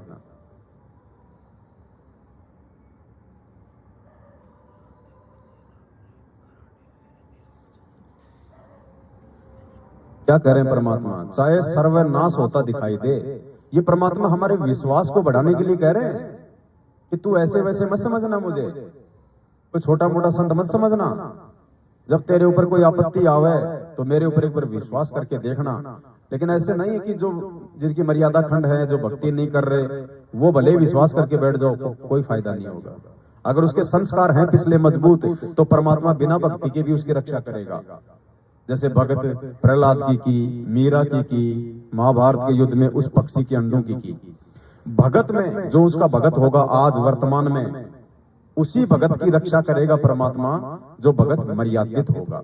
नहीं तो महाराष्ट्र से 2 बस भर के आ रही थी 4 तारीख के लिए, 13 मरे एक साथ कटके, सतनामी भी थे, सारनामी भी थे। 4 की तो गर्दन ही धड़ से अलग हो गई थी। उनको क्यों नहीं बचाया परमात्मा ने? वो भी तो भगवान के लिए आ रहे थे, कोई शादी में शामिल होने थोड़ी आ रहे थे। लेकिन मालिक का विधान है भाई, वो खुद भी नहीं तोड़ता। और सतगुरु ने बताया कि मैं भी असमर्थ हो जाता हूं उस समय जब ये काल आपकी मर्यादा तोड़वा देता है। मालिक ने एक वाणी के माध्यम से कहा कि अनंत कोटि बाजी जहां हम रचे सकल ब्रह्मांड, गरीब दास मैं क्या करूं यो काल करे जीव खंड। मैं भी उस समय असमर्थ हो जाता हूं अपने एग्रीमेंट के अनुसार जो काल के साथ किया था। जब ये जीव मेरी मर्यादा तोड़ देता है, उसके बाद मुझे भी अपनी आंखों से इसकी दुर्गति देखनी पड़ती है। तो वो हादसा महाराष्ट्र के भक्तों के साथ हुआ था 2019 में, राजस्थान के नागौर में रोड एक्सीडेंट में। अपने आत्माओं, हमने इन सब घटनाओं से शिक्षा लेनी है कि वो भी परमात्मा के बच्चे थे, वो भी उन्हीं से नामदानी थे। जब परमात्मा ने मर्यादा टूटने के चलते उनकी रक्षा नहीं की, तो हम यदि इस परमात्मा का विधान तोड़ेंगे, परमात्मा वैसा ही हमारे साथ व्यवहार करेगा। तो परमेश्वर कह रहे हैं चाहे सर्वनाश होता दिखाई दे, लेकिन एक बार मेरे ऊपर विश्वास करके देखना। अपने आत्माओं, हमारा इतना दिल कमजोर हो चुका है कि हम वहां तक बुद्धि उठती नहीं ना, दिल डटता कि हम भगवान को इतना विश्वास कर सके। जैसे कहते हैं कि तुलसी बेरुआ बाग में शीतत भी मुरझावे, राम भरोसे जो रहे वो पर्वत पर लहरावे। बगीचे के अंदर बूटा लगा दिया, पौधा लगा दिया, सिंचाई करते करते खत्म हो जाता है, मुरझा जाता है। राम भरोसे पर्वत के ऊपर कोई संभालने वाला नहीं, कोई सिंचाई करनिया नहीं। कहते राम भरोसे जो रहे पर्वत पर लहरावे। ये स्थिति आज आप और हमारी हो रही है पिछले 7 वर्षों से। तुलसी बिरवा बाग में सींचत भी मुरझावे। ये बाग समझो सतलोक आश्रम मैनेजमेंट हरियाणा, और वो पौधे हैं उनके पीछे लगी हुई संगत। वो सोच रहे हैं हमारी अच्छे से सिंचाई हो रही है, हम तो ज्योति भी करवा रहे हैं, पाठ भी करवा रहे हैं, हिसार भी जा रहे हैं, मुंडका भी जा रहे हैं, सिंहपुरा भी जा रहे हैं, रोहतक भी जा रहे हैं, भिवाड़ी भी जा रहे हैं। इनका हर एक आदेश मानते हैं, कभी बीजेपी को वोट, कभी कांग्रेस को वोट। तो परमात्मा कहते हैं कबीर बिरवा बाग में सींचत भी मुरझावे। आज अपने आप में ये सोचते हुए कि हम तो भक्ति की ढंग से सिंचाई कर रहे हैं, उसके बाद भी वो 90% लोग जो मैनेजमेंट के पीछे मुरझा रहे हैं। सबकी दुर्गतियां हो रही है, किसी के पास सद्बुद्धि नहीं है, किसी के पास कोई विवेक नाम की चीज नहीं है। जिधर उनका मुंह कर दो उधर ही चल देंगे, चाहे खाई हो चाहे जंगल हो। तो कबीर बिरवा बाग में सींचत भी मुरझावे। आगे की वाणी हम सत्सेवकों के लिए है, राम भरोसे जो चले वो पर्वत पे लहरावे। हम अपने गुरुदेव के भरोसे हैं, हम राम के भरोसे हैं। हमारे को सारनाम देने का लालच दिया गया, हमने रिजेक्ट कर दिया क्योंकि हम राम भरोसे हैं। हमारे को सारनाम की नहीं, सतगुरु की जरूरत है। हम कोई ज्योति नहीं करवाते इनको, कोई पाठ नहीं करवाते, कोई आदेश इनका फॉलो नहीं करता जो हमारे गुरु जी के वचनों से मेल नहीं खाता। हम इनके जैसे कोई घटिया हरकत नहीं करते। जिन घटिया हरकतों को छोड़ के हमने परमात्मा की ये शरण ली, उसके बाद भी परमात्मा ने हम सबकी बल्ले बल्ले कर रखी है। जो आत्मिक शांति और संतुष्टि आज आप और हमें है, वो इस पृथ्वी पे किसी को नहीं है। बाकी परमात्मा भूखा तो किसी को मरने ही नहीं देता। जिसको परमात्मा भजन देता है तो भोजन की व्यवस्था भी वो करता है, बशर्ते उसको विश्वास होना चाहिए। तो ये वाणी के माध्यम से परमात्मा कह रहे हैं कि तुलसी बिरवा बाग में सींचत भी मुरझावे, राम भरोसे जो चले वो पर्वत पहले जाता मुरझा जाता है। राम भरोसे पर्वत के ऊपर कोई संभालने वाला नहीं, कोई सिंचाई करनिया नहीं। कहते राम भरोसे जो रहे पर्वत पे लहरावे। तो हमारा इतनी बुद्धि उठती नहीं, लेकिन इसको उठाने का ये प्रोसीजर है। एक दिन ऐसी दृढ़ता होगी आपके अंदर कि सर्वनाश होता दिखा आपने, आप दृढ़ रहना भगवान के ऊपर। फिर देखना ऐसा बादल टल जाएगा दुख का, तो सोच भी नहीं सकते आप।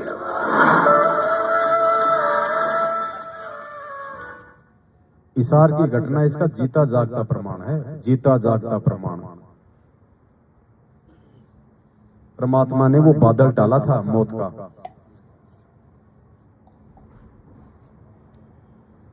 तो परमेश्वर कहते हैं धर्मदास ने यज्ञ रचाई, बिन दर्शन ना जीवों गुसाई, और दर्शन देकर प्यास बुझाई, भाव लिया देख कुर्बानी का। आगे बढ़ते हैं। हाँ, पानी पियो।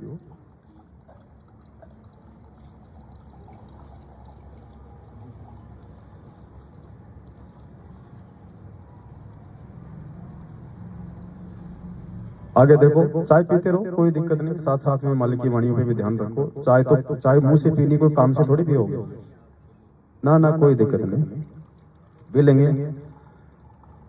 तो आपने ये भंडारे के विषय में सुना, सत्संग परमपिता परमेश्वर जी का। धर्मदास ने जब भंडारे का संकल्प लिया और उन्होंने भंडारा किया, तो तीसरे दिन वो परमात्मा वहां पे कदम के वृक्ष के नीचे प्रकट हुए और धर्मदास जी को दर्शन दिया, फिर उनको सतलोक दिखाया। तो धार्मिक भंडारे में परमात्मा का विधान है कि वो आते ही आते हैं। आगे देखिए कि वो परमात्मा जहां भी धार्मिक अनुष्ठान यथार्थ भक्ति मार्ग जहां प्रचार किया जाता है, कहते वो चलकर वहां शीघ्र बिजली जैसी गति से उस स्थान पर परमात्मा पहुंच जाते हैं और वहां पर विद्यमान रहते हैं। लेकिन हम नहीं देख सकते उस परमात्मा को। क्या कह रहे हैं गुरु जी, ध्यान से सुनिए। पुण्यात्मा, ये जो छोटे छोटे वीडियो है ना, ये गुरुदेव के 1 घंटे के वीडियो का निष्कर्ष होता है। हम 1 घंटे का वीडियो ध्यान से नहीं सुन पाते हैं, इसके लिए परमात्मा ने सात संगतियों पे ये रजा बख्शी है कि हम उसके सार को जो है ग्रहण कर लें, क्योंकि हमारे पास अब इतना समय नहीं आगे संभलने के लिए। तो हम इनको बिल्कुल भी मिस ना करें। उस 1 मिनट या 2 मिनट का दास आपको लास्ट गुरु जी का सत्संग दिखाता है। 1-2 मिनट भी यदि हम ध्यान से नहीं सुन सकते एक शब्द को, तो बताओ फिर कैसे बात बनेगी। तो क्या कह रहे हैं आप परमात्मा, एक शब्द देखना इस वीडियो का।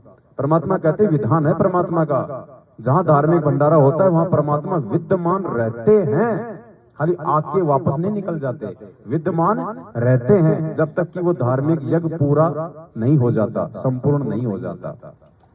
मतलब परमात्मा अभी भी आप और हमारे बीच में सूक्ष्म रूप में बैठे हुए हैं। वो किस भगत का क्या रूप बना के हमारे बीच में बैठा हो हम थोड़ी पहचान लेंगे।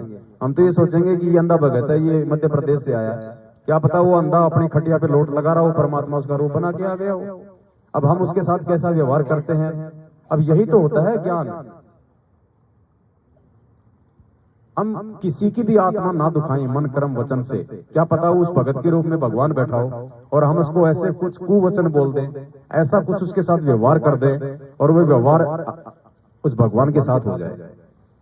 इसलिए परमात्मा कहते हैं कि मालिक की जो वाणियां हैं, चाय ठंडी हो रही है, कोई बात नहीं, और बनवा लेंगे बाद में भगत जी, कोई दिक्कत नहीं।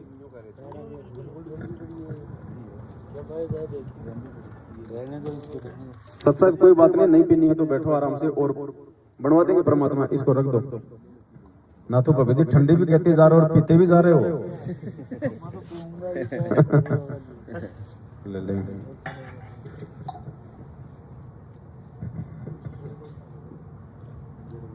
ये देखो पानी बनवाएंगे पी गए अपन। सोने से पहले चाय पिलाएंगे आपको। तब आपको ठंडी लग रही है। नहीं खरीद का पानी पिया ना अभी आपने। नहीं ठंडी हो गई होगी, तो इतनी देर थोड़ी रहती है, शाम की बनी हुई चाय में बहुत देर हो गई। इसी को गर्म कर लाना, कोई दिक्कत नहीं। हाँ और क्या। जाओ नीचे चले जाओ एक, है ना, इसी को निकाल के अच्छे से और उसमें कोई गर्म करके और इसी में डाल के ले आना वापस। ठीक है, इसमें तो जितनी भी सबसे आती है फिर और गर्म पानी पी रहे हैं। नीचे रख देंगे। ये सारी गिलास है तो दो के लिए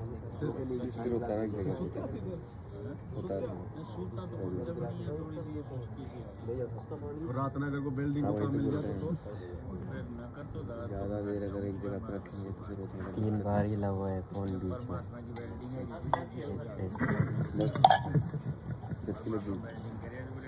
सत साहिब ऊंचाई आती है तब तक हम परमात्मा की वाणी पे ध्यान दें मगर जी।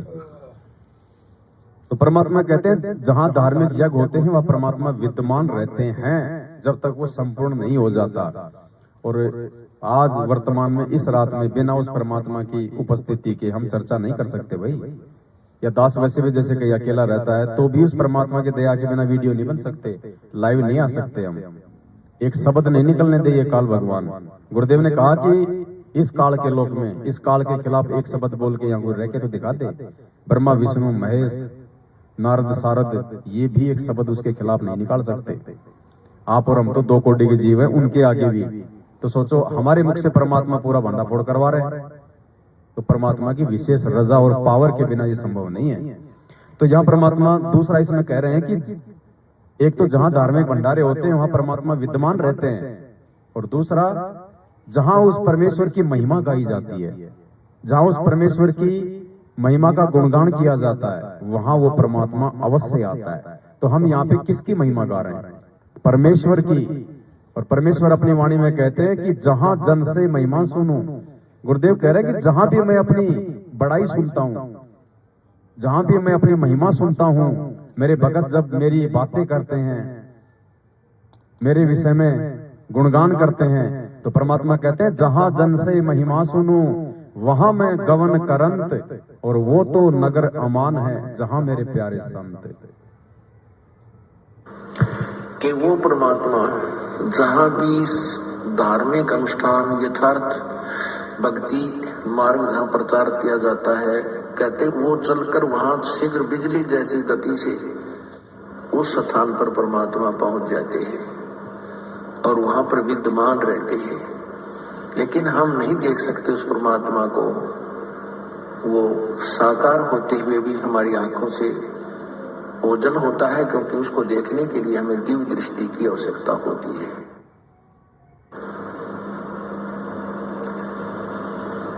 जहां जन की महिमा सुनो ताम गवन करंते, वो तो नगर अमान है जहां मेरे प्यारे संत। चैन अमन कि वहां तो वो नगर सुख से बसेगा जहां मेरे प्यारे संत हैं, भक्त हैं, और जिन्होंने उपदेश ले रखा है, सत्य भक्ति कर रहे हैं, उस नगरी में उन भक्तों को कहते हैं कोई दुख नहीं होने दूंगा, उस नगरी को भी नहीं होने दूंगा।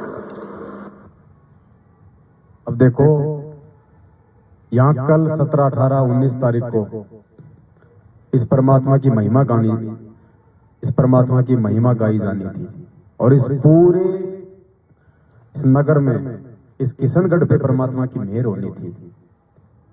पुण्यात्माओं, ऐसी सात संगतियों को कौन रुकवा सकता है? सिर्फ और सिर्फ काल। दूसरा कोई विरोधी नहीं है परमात्मा का, निमित्त वो किसी को भी बना दे। सोचो क्या हसर होगा जिस सात संगति के बलबूते पे परमात्मा उस क्षेत्र को आपत्ति के समय बचाना चाहते थे और लोगों ने आके उसमें व्यवधान डाल दिया। सोचो उन व्यवधान डालने वालों के साथ में क्या होगा, ये आने वाला समय बताएगा।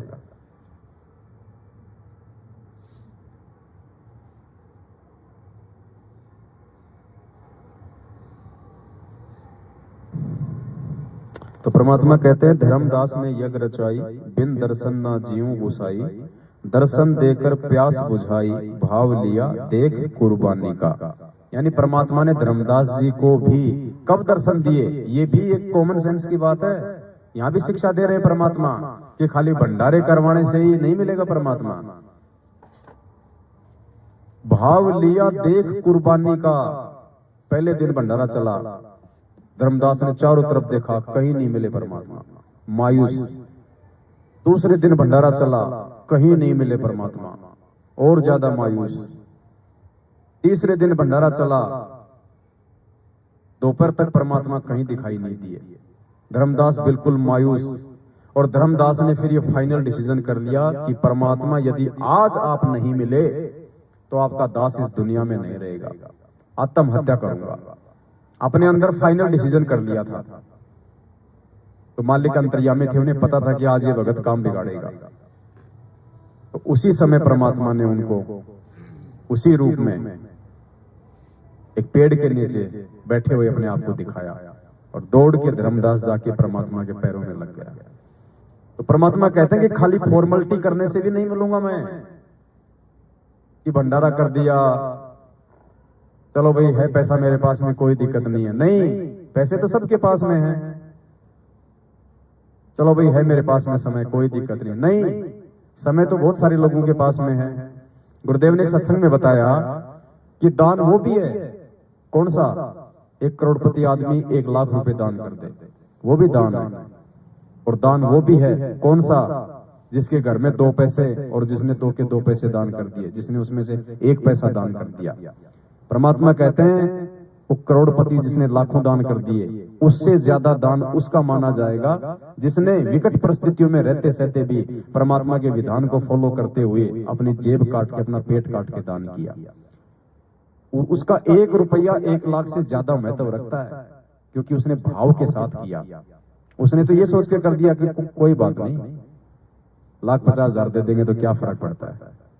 और एक वो आदमी जिसके पास ही टोटल 5,000 रुपए, और उसको पता है कि बच्चों की फीस भरनी है, मकान का किराया भरना है, और वो उसमें से 1,000-1,500 रुपए दान कर दे, तो परमात्मा कहते हैं उसके दान का ज्यादा महत्व होता है। मालिक कहते हैं दर्शन देकर प्यास बुझाई, भाव लिया देख कुर्बानी का। अब ये भाव भी हमारे अंदर इसी प्रकार से होंगे उत्पन्न। ये भी ऐसा नहीं कि भाई एक ही भंडारे में भाव उत्पन्न हो गए, या कोई छोटी मोटी सेवा कर ली उसी से भाव उत्पन्न हो गए। ये प्रोसीजर है, हमने ये करते रहना है, और परमात्मा से भाव की भीख मांगनी है। ऐसे भाव उत्पन्न नहीं होते, परमात्मा से भावों की भीख मांगनी है। और भाव उसी आत्मा के उत्पन्न होंगे जो मर्यादा में रहेगा। मर्यादा में ना रखे, चाहे आप लाख भंडारे करा लो, लाख परमात्मा की आरती उतार लो, वो चीज हमारे अंदर उत्पन्न ही नहीं हो सकती कभी। आगे परमात्मा कहते हैं रहा क्यों मोह ममता में सोए, जगत में जीवन है दिन दोय, पता ना आवण हो कि ना होय, तेरे इस श्वास सलाने का। अब यहाँ परमात्मा हमें उसी बात पे लाके छोड़ रहे हैं कि भाई आपने ये फालतू की जो आसक्ति है, क्योंकि ये हमारे बंधन का कारण है। यहाँ पे खुश नसीब है वो आत्मा जो बिल्कुल सामान्य जीवन जी रही है। हैंड टू मावत जिसको कहा जाता है, जितनी आवश्यकता उस अनुसार उसका काम चल रहा है, वो परमात्मा की बहुत अच्छी आत्मा है। क्योंकि वो तो बिल्कुल फ्री है, कोई बंधन है ही नहीं उनके ऊपर। जाते समय ना उनकी कार में आस्था, ना कोठी में आस्था, ना प्लाट में आस्था, ना जमीन में आस्था, बिल्कुल फ्री होगा वो। और जो है जिसके पास में उसके संस्कारों का या माता पिता से मिला हुआ है, या उसने अपनी मेहनत के बलबूते पे उसने जो एम्पायर खड़ा किया है, तो परमात्मा कहते हैं कि बेटा अब तुझे ज्ञान आधार से और मेरी वाणी पे चलते हुए कि साईं इतना दीजिए जिसमें कुटुंब समाओ, हम भी भूखे ना रहे अतिथि न भूखा जाए, इतना ही मांगना है परमात्मा से। और जो है इससे ज्यादा, तो फिर परमात्मा कहते हैं कि नौका में पानी बढ़े और घर में बढ़ जा दाम, दोनों हाथ उल्टियो यो ही शाणु काम। नाव के अंदर पानी भर जाए तो क्या करना चाहिए? जितना जल्दी हो सके उसको दोनों हाथों से खाली करोगे या किसी मग से खाली करोगे तो जान बचेगी। अगर वो बढ़ गया पानी उसके अंदर तो नाव भी डूबेगी, हम भी। इसी प्रकार ये माया, ये धन, परमात्मा ने कहा कि यदि तुम्हारे घर में बढ़ रहा है तो भाई उसको दान धर्म में लगा देना, भंडारों में लगा देना, नहीं तो तुम्हारे डूबने का कारण बनेगा ही। क्योंकि पता नहीं काल कब मन में प्रेरणा कर देगा। यार देखो वो कह रहा था कि यार 20% की पार्टनरशिप कर ले, आखिर में पार्टनरशिप में रह जाएंगे फिर चलते। हाँ, फिर कोई छोटा मोटा झटका लग जाए, भक्ति से भी गया, दिमाग भी खराब, पैसा भी डूबा, फिर सोचेगा 20% निकालूं कैसे, फिर जो पास में रखा उसमें कुछ न कुछ वो कुबद करेगा। तो ये मालिक की जो वाणी है ना भाई और बहनों, ये हमारे को अंत में समझनी भी पड़ेंगी और हमारे को इन पे चलना भी पड़ेगा भाई, सिर पे कफन बांध के। वो मालिक की वाणी भी है ना कि बांध कफन सिर पे, जब मिलना चाहे पति अपने से तो बांध कफन सिर पे, सतलोक में चल मेरी सुरता। तो हमने सिर पे कफन बांधना पड़ेगा। जीव जो ना सत्संग में आया, भेद ना उसे भजन का पाया। गरीब दास जी को भी बावड़ा बताया, क्या कर ले इस दुनिया शाणी का। यानी इस परमेश्वर के विषय में जो भेद है वो हमें सत्संग में आने से ही मिलेंगे कि परमात्मा कौन है, कैसा है, कहाँ रहता है। गुरुदेव ने क्या की, सत्संग के बिना, सच्चे संत की संगति के बिना आपको इस भेद का, इस सृष्टि रचना का नहीं पता चल सकता। आप कौन है, कहाँ से आए हैं, जो परमेश्वर हमें बताते हैं। आगे की जो लाइन है वो इंपॉर्टेंट है, साध संगति से भेद जो पाया। देखो मालिक ऊपर कह रहे हैं कि जीव जो ना सत्संग में आया, भेद ना उसे भजन का पाया। यानी बिना उस सतगुरु के सत्संग सुने, उसकी शरण में आए, हमारे को भजन यानी भगवान के विषय में जानकारी नहीं हो सकती कि कौन परमात्मा है। हमसे तो 33 करोड़ पूजवाए जा रहे हैं, हम ये निर्णय नहीं कर पाए कभी जिंदगी में कि वो एक कौन है, जिसके विषय में सब कहते हैं कि वो मालिक एक है, परमात्मा एक है, सबका मालिक एक है। तो परमात्मा कहते हैं उस एक मालिक के विषय में भी पूरी जानकारी तुम्हें तब तक प्राप्त नहीं हो सकती जब तक तुम सत्संग में नहीं आओगे। जीव जो ना सत्संग में आया, भेद ना उसे भजन का। भजन यानी उसको जो है भक्ति का भेद नहीं पाया, भगवान की जानकारी नहीं हुई। तो यहां तो केवल हमें जानकारी हुई थी, सतगुरु रामपाल जी भगवान की शरण में आके जब हमने उनका नाम लिया, सत्संग सुने, तो हमें केवल यही तो जानकारी हुई थी कि भगवान कौन है, परमात्मा कौन है। और हमने जान लिया था कि भैया कबीर परमात्मा है जो दाढ़ी मूंछ वाले, यही तो जानकारी हुई थी, इससे ज्यादा तो नहीं हुई ना। तो मालिक की वाणी कह रही है कि जीव जो ना सत्संग में आया, भेद ना उसे भजन का पाया। और फिर आगे क्या कह रहे हैं परमात्मा, साध संगत से भेद जो पाया। फिर वास्तविक जो भेद है कि वो परमात्मा कौन है, भाई ये तो मालूम पड़ गया कि भगवान है, कबीर है, दाढ़ी मूंछ वाला है, लेकिन वो तो भूतपूर्व है ना। वर्तमान में कौन है भगवान, क्योंकि भाई हमारा तो अगर कोई आम है, आम का कोई चित्र है, तो आम का वो चित्र खाने से हमारा कोई पेट थोड़ी भरेगा, है तो वो भी आम ही, दिखने में तो आम ही लग रहा है, लेकिन उसको खाने से, उसको चाटने से थोड़ी हमारा पेट भरेगा। हमें वर्तमान में आम मिले, ताजा मीठा, तब हमारा पेट भरे।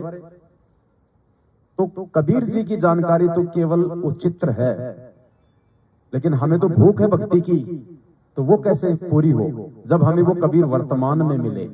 तो उसकी जानकारी कहां से होगी, किससे होगी, कि वो वर्तमान में वो कबीर कौन है, कहां है।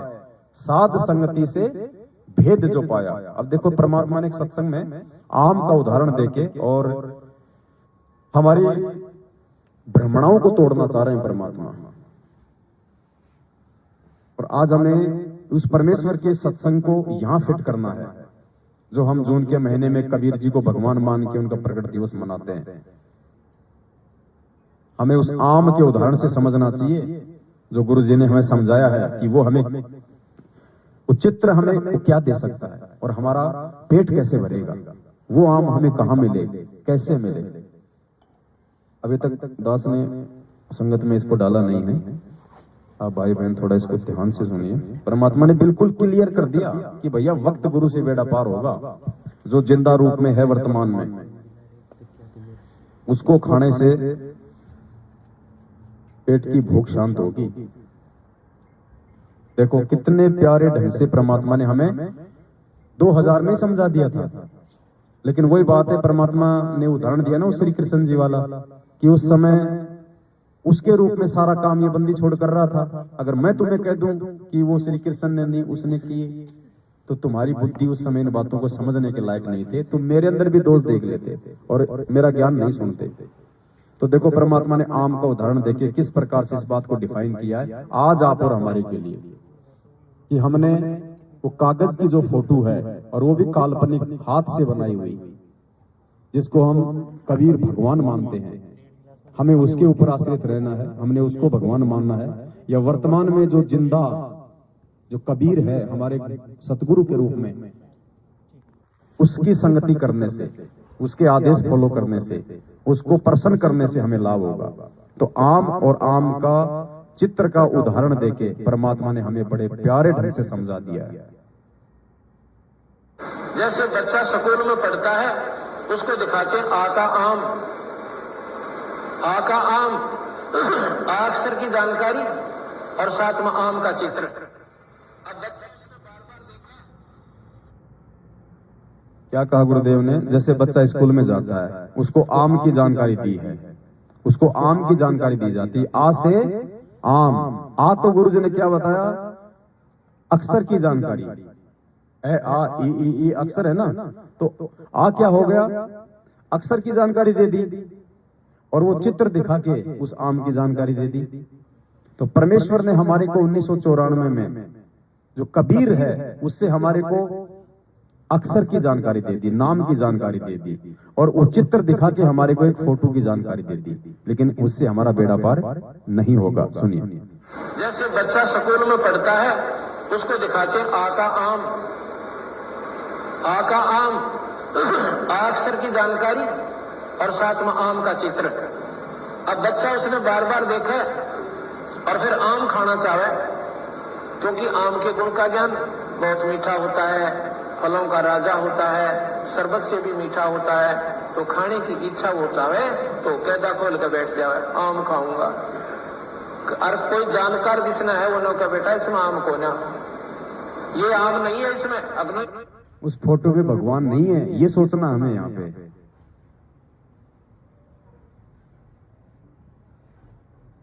तो कैदा खोल के बैठ जाए, आम खाऊंगा।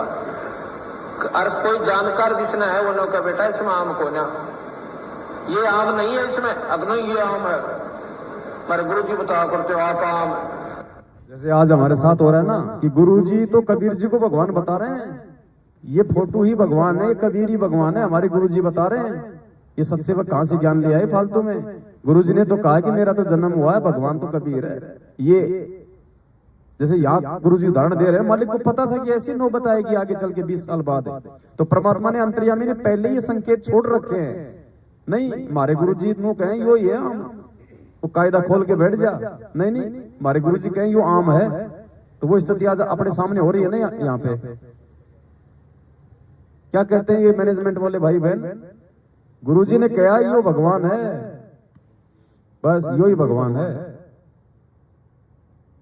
और कोई जानकार जिसने है वो का बेटा इसमें आम को ना, ये आम नहीं है, इसमें अग्नि, ये आम है। मेरे गुरु जी बताया करते हो आप आम, ये तो मूर्ति दिखाई तेरे को भले पुरुष, ये किसने बता दिया? आम तो मंडी में मिला और जेब में 20 रुपये हो और जब मिला, इस कैदे में आम नहीं है। इसी प्रकार पत्थर में परमात्मा, उस मंदिर में भगवान नहीं है, वहां उसका चित्र है। उसने 100 में देख सकते हो और लाख में देख सकते हो, आदर भी कर सकते हो, पर आत्म कल्याण को ना। जिस प्रकार आम खाने के लिए जेब में पैसे और मंडी में जाकर आम नाम से पुकारे, आपको पैसे के बदले में वो आम मिले। इसी प्रकार संतों के पास जाओ, अपने नाम ने दे और नाम की तुम कमाई करो, और उस धन के बदले में वो परमात्मा के जो गुण तुम गाया करते थे, सुना करते थे, वो आपको आभास हुआ, और फिर वो परमात्मा के गुण आपके सामने खड़े हो जाए, आपने सुख में। परमात्मा हमें समझा रहा है कि भैया अब तुम साध संगति रूपी उस मंडी में जाओ और अपनी जेब में धन रूपी भक्ति डालो, ये विधिवत आरतियां करो, ये मंत्र करो, विश्वास करो, तब तुम्हें वो असली कबीर परमात्मा मिलेगा जो संत रामपाल जी भगवान के रूप में है। क्योंकि फिर हमें उसकी पहचान हो जाएगी ना, पहचान होगी तो हमें आम मिल गया, हमें भगवान मिल गया। आज से पहले हम क्यों नहीं जान पा रहे थे कि संत रामपाल जी ही परमात्मा है, भगवान है? तो परमेश्वर कहते हैं कि साध संगति से भेद जो पाया, ये मालिक की वाणी है, ये सत्य है। साध संगत से भेद जो पाया। अब यहाँ गुरुदेव ने अपने गुरुजी का नाम लिख के उनकी महिमा गाई है, स्वाभाविक सी बात है, परमात्मा एक भगत के रोल में, और हम इसको ये कह देते हैं कि भाई साध संगत से भेद जो पाया, परमेश्वर सतगुरु रामपाल जी ने सफल बनाया। अपना नाम लेके फिर जहां भी जैसे जिसको नाम मिला है छुडानी या परवाड़े में उसका नाम ले देते हैं। तो मेन जो पॉइंट है वो है साध संगत से भेद जो पाया। अब ऐसा एक भेद परमात्मा की दया से अब खुलने जा रहा है और हमें फिर से एक बार उतना ही विश्वास होगा जितना विश्वास हमें उस दिन एक पतड़ में दो